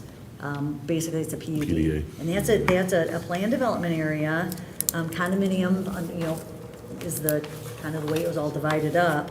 And it was, I don't think this color's been like this for forever. Okay. And that came in, and that was one of, when you've got that kind of backup in your plan, then when you're looking at this kind of development, somebody wants to go a little bit higher, there's provisions in our zoning tools. In this case, it was a planned development area. North Point, for example, was a conditional rezoning.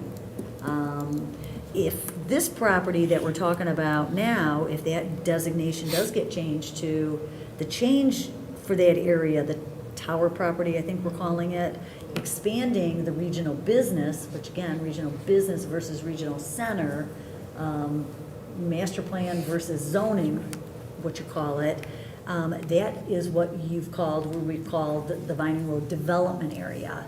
And that's a big area with this mixed stuff.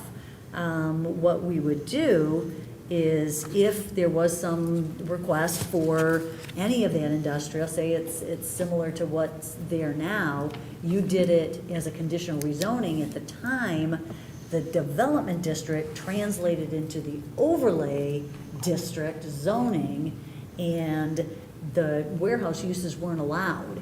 And to do that, they went through a conditional rezoning. We had an agreement, we had, this for that, we had the provision about the, we had all sorts of stuff. If this were to take off and go in this direction, become master planned, the Vining Road Development District, the recommendation, once we got to zoning, there'd probably be a lot of analysis on it, but to get into more, because we don't want to go through another rezoning on property you've just reclassified on your master plan. So some uses may get added to that Vining Road overlay district in your zoning ordinance that become special land uses. And then some of those controls that we had, the development agreement's a big one, and some of the other things. We've been praised for that district. Anybody that's kind of looked at it, and Kevin, I think you did a great job mentioning it last time, just the design with the dock doors all faced in. Dock doors, for any of you that have been on this commission a long time, it has been, Dan, you probably remember the days back when the light industrial buildings were limited to a very small size, and it was all about then the dock door. And, how many per, we've had so many different standards in that. Square boxes with doors. Yep. So that's something that's what you do when you master plan. You come up with that might work, but we've got to tighten it up with some ordinance language. And I think that's a good summary, because that tower property, right, like, we know residential's not going there. Like, it's been on the market forever. We've identified realtors that have looked at it and developers that have looked at it, and they just say it just doesn't pencil, especially in a environment now where we're seeing the cost of infrastructure to develop something that large as high as it is. So, how do we identify it to something that we still have controls? And those conditional rezoning agreements and the development agreements are really the controls that we look at to go, okay, how do we then get the community benefit out of whoever develops it, right? And that's really, those are the two things that we say, okay, in the conditional rezoning, you're gonna do this, but we wanna see this. And that's really the control mechanisms that are nice about that. It can be regional center or RC or whatever it is, but if you wanna do this, here's what we expect in return. And that's really what North Point did, and that's turned out really well. And I will say that aside from, the development and how, the commission worked with them to developed the site, I had a really, really good discussion it's been about 3 weeks ago, with MEDC. And MEDC was down here and they were looking at some other stuff we were doing, and they were like, developments of this size usually fall under transformational developments at the state level, and you see significant amount of money inputted into that area from the state. But organically, Romulus has found a way to make it happen over there. And the growth in the building and the interest that's starting to really build synergy and energy around that is pretty significant. And they were, equally impressed with our Tifa district in taking that extra step and committing to the public safety headquarters over there as well. So, it's gonna be interesting. That's gonna continue to grow, and the city's gonna see, good benefit from that whole region, I think. And that's an aspect of this, fiscal impact. I mean, that, you guys see it with rezonings, you see it with, even special land uses on occasion, and, you start getting those real numbers involved, which we're now getting some of that. So, that's another big aspect. So what we're looking for from you tonight is a recommendation for City Council to authorize the distribution of this amendment, this future land use map amendment, to the, the surrounding communities and agencies. And that will start the 42-day period. Our expectation then would be to get it to council next month, for the 2 meetings in October. And at your October meeting, bring this back to you with probably more, and with definitely more, fine tuning. The same thing again? The same map again? Same idea again, yes, with some more, and definitely some more in terms of the content with the backup. So. Okay. Any more comments? So again, some of them are gonna be very, very easy. Some of them, you might want more discussion on, you may have some more ideas on reasons, for the change, things like that. Or if there's any other pieces that out of, the ones on the last map with just the 4, those were just 4, right, that came up as part of, the Merriman School. Like, oh, it's a school property, and it's a city leased property, and we have a developer looking at it. Let's get this in front of the planning commission to talk about. Okay. But certainly if you have other areas, I think in the past, we've done it, we've called them everything from opportunities to, just if there's areas of the city that you think, not so sure about this, or where would be a good area to put that.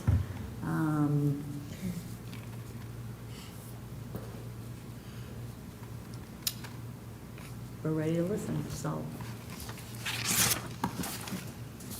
Through the chair, I have a question.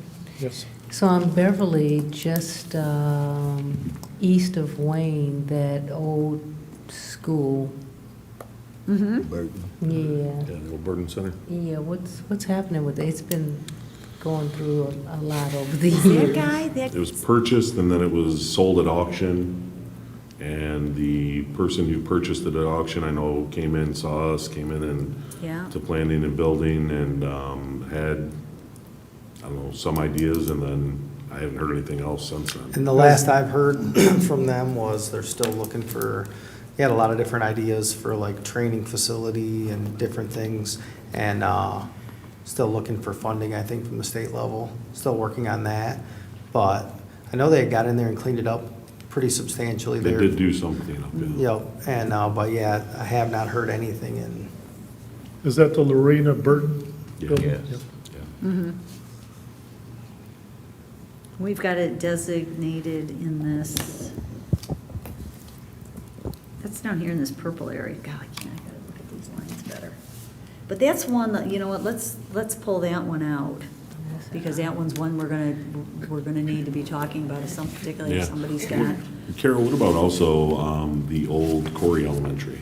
Because that's Oh, yeah. the Corey's, GSRP now. Yeah. Corey's, It's in, Future Land Use Regional Center. no, it's in the mix. It's in the mix, okay, so it's in the Yeah, mix. it's not zoned public. Okay. And that So that one, one that wasn't one zoned actually will show up on the next round. Okay. That was one that's not showing up as public because it's got this, that's where some of these were like, oh, once Yeah. Julie gave me that list, it's like, I think there's some properties in here that already have the future land use, the Olive site. Yeah, Yeah, so they're already taken care of, they're Okay. there. Harrison still there? The old Harrison school? What happened to that? You don't No, know? Harrison got That's demoed. down. And that's now industrial, right? That's Yeah, just, Crown. it's empty right now. Crown bought it, demoed it. They, school's down and it's just an empty parcel right now with nothing's been looked at or proposed. Through the chair. Yes. Carol or Kevin, the property on Wayne Road, the old golf course, what's the status on it? Is that still privately owned or? yeah, so Howard Fraze owns that, he's owned it for a while, he comes in once or twice a year, asking if he can put industrial trucking in there, and we tell him no. He goes on his way and comes back 6 months later and asks again. He's tied up in Ann Arbor right now. He was in that big lawsuit out there with the high-rise building, and so he's been kind of tied up out there right now and has been out of our hair. I think you'll see some stuff start happening there once we see some more synergy with Vining and Wick. As things start going on there, it'll build, and we'll start seeing some more interest. Ideally there, we'd love to see some mixed use up front and housing subdivisions behind it, that's perfect spot for it. And that's a great example of one. It's been on this plan, back from the Metro World, Center days. yeah. And it is designated mixed use. We actually had a site plan in, one that we approved it, which is just that. Yeah, So yeah. that's something, and that's when we get further down the line on these, some of these properties, we may want to do some kind of preliminary programming, and design and whatever. The downtown is, for those of you that were on last go-around when we did the downtown, that was different than just these kind of big color areas. That did have a lot of stuff that translated into, some stuff that went in the zoning ordinance, which actually needs to really be looked at and updated. I'm sure that's gonna come out of this too. And I think as we Look at it. make public the housing study, right, Yes, that'll get yes. people's attention as well. There's another parcel I talked to Jeff about last week. I met with a developer that has another parcel under contract. It's about 80 acres and Good. he's looking to develop residential. But as, and I was able to say, hey, this housing study is gonna be out here in a minute. So it might help his argument with his investors and lenders. But I think as that starts to get shared, more people are gonna see the opportunity that's kind of a hidden secret right now, as far as housing goes. And also one other partial, I don't know what the status is, or if it ever was a reservation. And how did it get the distinction on Wick, just west of Sheets, Wick and Vining? Is that reservation land Wick, on the corner right there? west at Wick of and- Sheets. Is that the gravel pit? Yeah, well, that corner that was designated a reservation when they were trying to put the casinos Oh, in there. I don't think it was ever formally adopted. No, I Yeah, don't it's So it's not just- Legislation would reservation, know. So no. it's just still privately owned? Yeah, so that whole corner, that whole area over there is owned by Ashley Capital. Ashley Capital, right, Yeah. right. Yeah, back in the, downturn, Ashley Capital kind of went into acquisition mode and purchased up most of that over there. So, yeah. Thank you. Yeah. And I would definitely say as well, and Carol, you might have already said it, but, if any of the planning commissioners, as you're driving through the city, you see a parcel and go, hey, what about that? Call Jeff, call Carol, because now's the time to evaluate it and take a look at it. So if you're driving around, you see something, now's the time, we'll have a couple rounds of these coming through for you guys, so. And you'll see it goes two ways. I mean, obviously, development opportunity is great, something that we may not see that, once we get something designated, that then leads to, zoning ordinance amendments, and there's just so many tools out there and so many things we can do. But also, it helps the other way. You bring up the golf course property and the fact that that is designated mixed use as opposed to something that like, okay, that industrial, it's creeping, it's not creeped that far, so we want to leave it alone right now. Keep that purple color.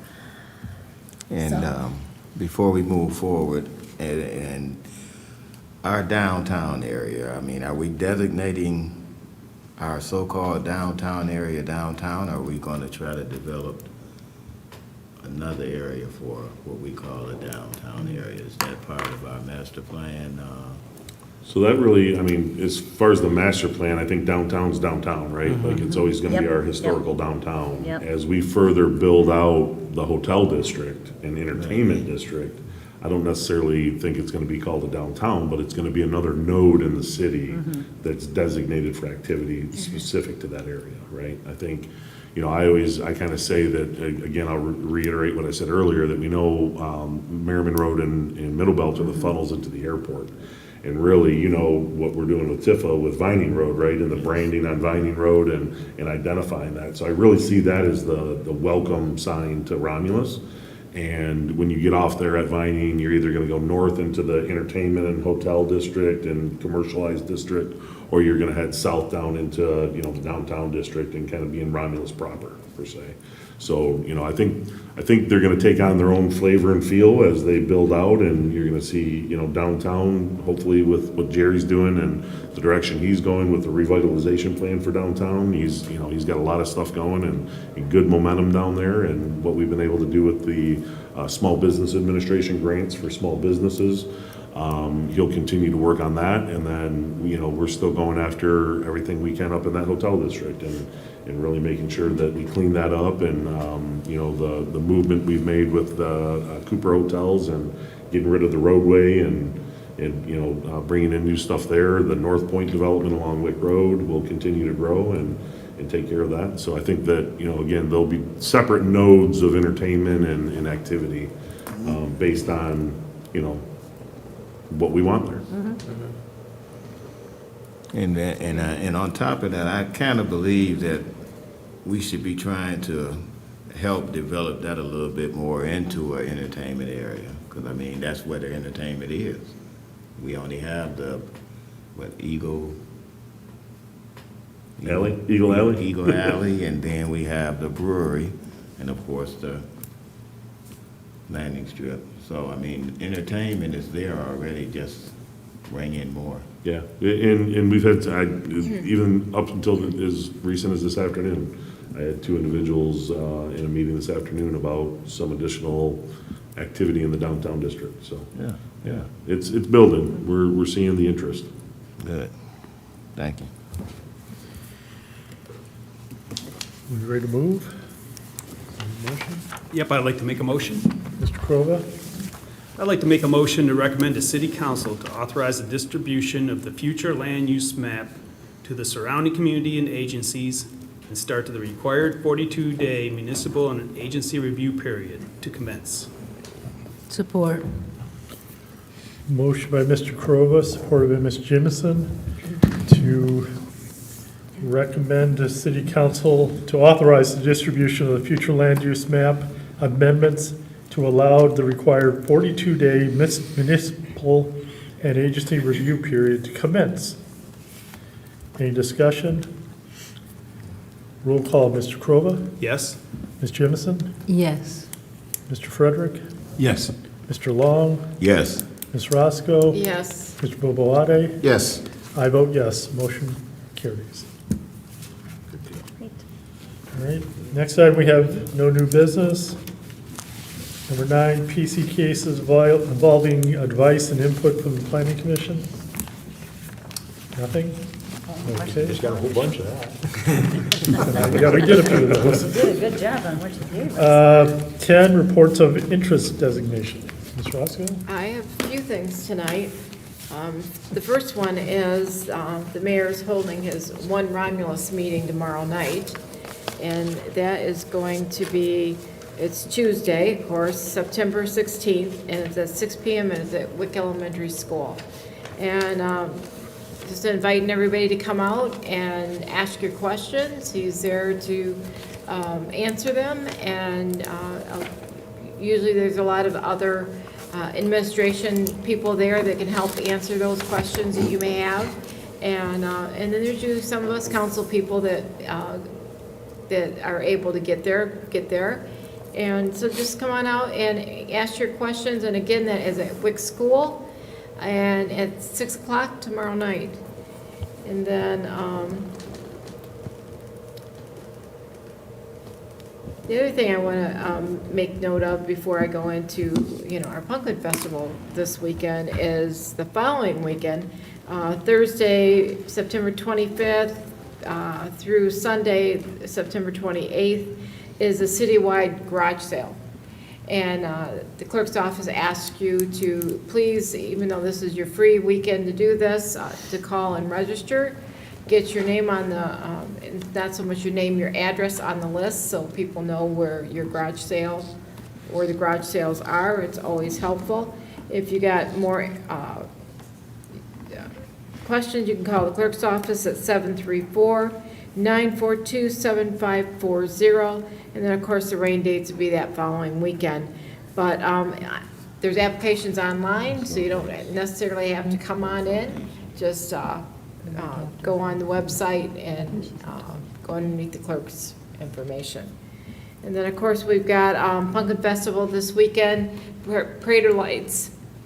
Excuse me. Starts off with the Parade of Lights on Friday night. That's sponsored by the Rotary. And usually that starts about dusk, because 8 o'clock they start rolling. So, and they'll start down on Goddard Road and come up around the curves over the railroad tracks there by the Historical Society, and then we end up at 5 Points.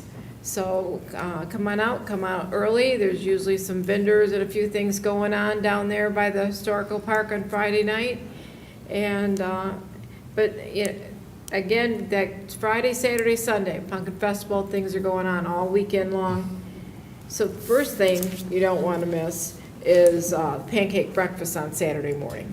It's been a given. Somebody always has it. The Boy Scouts did it for years, and now the firefighters over here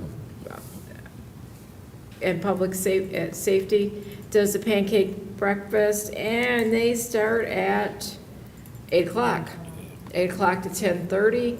I think the car show's usually going on down there at the same time, so come on out and have breakfast, check out the cars and the vehicles. And again, the Romulus firefighters raise this, and the funds go to the Romulus Public Safety Foundation, and they do a lot of good stuff. But adults are $6, seniors are $5, children under 4 are free. But anyways, that'll start off your Saturday. Going to have all kinds of vendors, all kinds of things going on. And then again on Sunday, which Edna can tell us more about that, is Unity Day, and all I can remember is that we're having a zip line. And church in the park in the morning, and food vendors and so on and so forth. But that's all I have tonight. So to trail, Councilwoman Roscoe, yes, zip line, which I believe we have a bet going between I do remember that. Commissioner Long and our city planner over there. What was it, $50? $50. $50. So there you are. So the, She didn't accept though, so. no, she didn't accept, but I don't think you couldn't decline, so. I have to check my calendar. Yeah, I think that's how that went. So actually, I think the festivities on Friday start at 4 with the fun zone. So the fun zones, I think there's 5 bouncies with the slides and things that we had last year. The slight differences. They'll be there all 3 days. So starting at 4 and I believe at 8. So when Parade of Lights start, the bounces shut down. Then they're there again Saturday 11 to 8, and then Sunday 12 to 6. And then on Sunday, we do have the zip line. And then I believe there's a 30 by something foot Nerf gun thingy that you run through. I don't remember the name of it, but I think we had it once before. And so that'll be on Sunday as well. The worship in the park does start at 10. We do have Romulus Got Talent. And of course, we have our hometown superhero award ceremony right before that. And then everything else continues from there. And I believe 3 o'clock is when the Romulus Got Talent starts. So thank That's you for good that stuff. lead-in. Full weekend. 3 whole days. And we will be looking for Carol on Sunday. I'd run if I were you. Just give them $50. Call it done. If I could, through the chair, real quick. Yes. You know, just a lot of work goes into the planning of that Pumpkin Fest. I think some of you guys sit on the Pumpkin Fest committee, and, you know, that's almost a year-round planning, you know, from the day it ends to you start all over again, right? And start planning again for the following year. But not only the individuals that sit on that Pumpkin Fest committee, but also employees throughout the entire city, police, fire, DPW, our office staff here, the volunteers that help run that, you know, for the entire weekend and make sure everything goes smoothly. DPW closing roads, opening roads, making sure parts are there, and electricals for vendors and all that stuff. And Jerry does a lot out of our office, and Katrina and Jessica and Maria Lambert. I just ask if you guys are there this weekend at some point in time, you see them working, you see them volunteering, just, you know, hey, give them a thank you, because they work hard all year, and they really do, to make sure that that is a successful event every year. So appreciate it. Nothing else? Mr. Yes, Long? through the chair, and also on the Rotary Parade of Lights, the vendors that help us out with our efforts, United Rental, Gateway Golf for our golf carts, United Rental for our lighting at the Progressive Hall at the end of the parade site. So when you patronize them, we usually send them out a certificate of participation also. So when you patronize them, just give them thanks for their support for the parade and everything that they do. Thank you. Item 11 is our project status report received September 10th, 2025. Mr. Frederick. Through the chair, just a couple questions. So on the first page, T-Mobile co-location, that's the existing tower, correct? It's an existing tower, co-location is just another. Okay, they're not putting up no new tower? Nope, Okay. nope, nope, That you'd be answers seeing that. Moving You right see along. those. Under reoccupancies, the first one, KSI Auto Parts, 33200 Smith Road. Reoccupancy, was there already somebody in there? You know, no, because with those developments, your conditions of approval always was when they do get an occupant, they've got to submit a traffic study or at least anticipated trips to make sure that everything's copacetic. You know, you approve these subject to, you know, spec building type standards. So when they'd come in, we wanted to make, well, you do zoning compliance. And that's basically our end of reoccupancy. Jeff, in terms of there's not a city cert inspection, of course, it's a build out. No, yeah, that was just So- like, for them, it was, they did some changes with the office build out, and then they had to put racking and everything in as well. Now, are these the folks that got the tray, the container sitting on the ground with no trailer under it? No, Remember Mr. Gladfeld, you brought it up at the last meeting? Oh, no, that was, Pack Rat. Pack Rat. That is Pack Rat. I just wanted to clarify that. Yeah. All right, and then on the next page, also under reoccupancies, Univar. Why are they getting reoccupancy after they've been here for so many years? Is that the one we're working with them on property combos and easements and stuff? Yeah. So they went, Oh, I know what it was. They were there, and they are still there, it's them, but their ownership changed. Did they sell their ownership? Yes. Or vice versa, did they buy them? yeah, I know they had new ownership. We already did a walkthrough on Yeah, our end of yeah. things and everything. Yeah. So it dealt with everything was good, ownership. yeah. Okay. Tenants the same. It was just I just change wanted to- owners, tenants remaining the same, but I know the ownership changed. That struck me as very curious. So 2 down is Cubic CBM LLC. That's in the old Napa store, right? At 5 Points? Do you know about that one, Jeff? Cubic CBM LLC. Yeah, that is is that the one that is doing, that's gonna be, it was the old, that's Napa. not the car repair. It was the Napa. Well, there Napa. it was Napa and it was dealership. Mr. Yeah. Kroger can speak to it. Yeah, that's know right that address, yep, 37311. Okay, so that's the old auto parts. Yep. I was just curious about that, how that broke up over there. And that's it for that. And just a side note too, at Pelham and Van Born, the E-course drain/river, the county or somebody's been in there, they took every tree off of that thing and they're addressing that drain. So I don't know how far upstream or how far downstream, but I know right there, there's not a tree left on it. Where is this? At Pelham and Van Born, Oh, right next to the 7-Eleven. okay.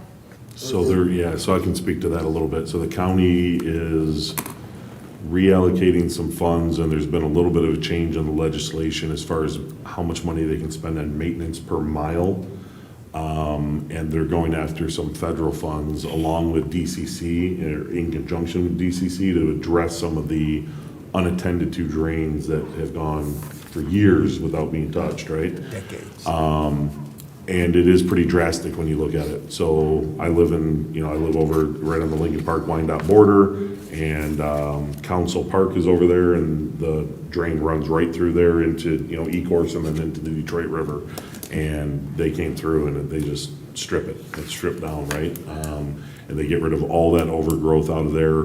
The goal is to get the stream portions, and, they designate it depending on the water flow, if it's a stream or a creek or a, river designation, but it's to get the water flowing again and then wash the sediment into the river and get it flowing, and then they come back and they start rehabbing it with the habitat. And that's where they maybe put deposits of river rock down or other things to kind of rebuild the environment. So the first part, though, is clearing the banks from everything that's overgrown and fallen into it over the years. But yeah, it looks pretty drastic when you look They at took it. out some trees that are like 2 feet round. Yeah, That's- yeah. I went by there, holy smokes. And there's a couple points that they've identified that they're starting with, and there's 2 different thought processes. Wayne County is going, let's start from the river and work up, and DCC is going, no, we start with the headwaters and work down. So they gotta come to some terms on what that looks like, but there's multiple projects going along the entire area. Because I know there's a considerable portion of it that flows right through Romulus. Yeah. Out to Van Born, then literally parallels Van Born as a ditch. And that overflows Van Born all the time when heavy rains. It struck me as curious, and I had no idea how far up you're coming. I just thought to make a point of bringing it up. Yeah, I think some of the discussions go all the way to like Van Buren and Canton area, and then come right through us. So, we're kind of, knock on woods, we get the flooding, the flash flooding immediately, but we're kind of the top of the hill. It's Dearborn Heights and Allen Park and Melvindale, and Right. of course, that really gets the flood portion of it as it all migrates to the river. So, yeah, there's gonna be a lot more discussion on that coming down the pipeline. No pun intended. It's going to be interesting. It'll be interesting when they get a little further upstream, trust me. Yeah. All right, thank you. Anybody else have any comments, questions? Okay. Next item is adjournment. So moved. Motion by Ms. Jemison. Support. Who supported Mr. Bobois? Mr. Long. Mr. Long. Huh? Mr. Long. Mr. Long. Mr. Long, okay. Supported by Mr. Long.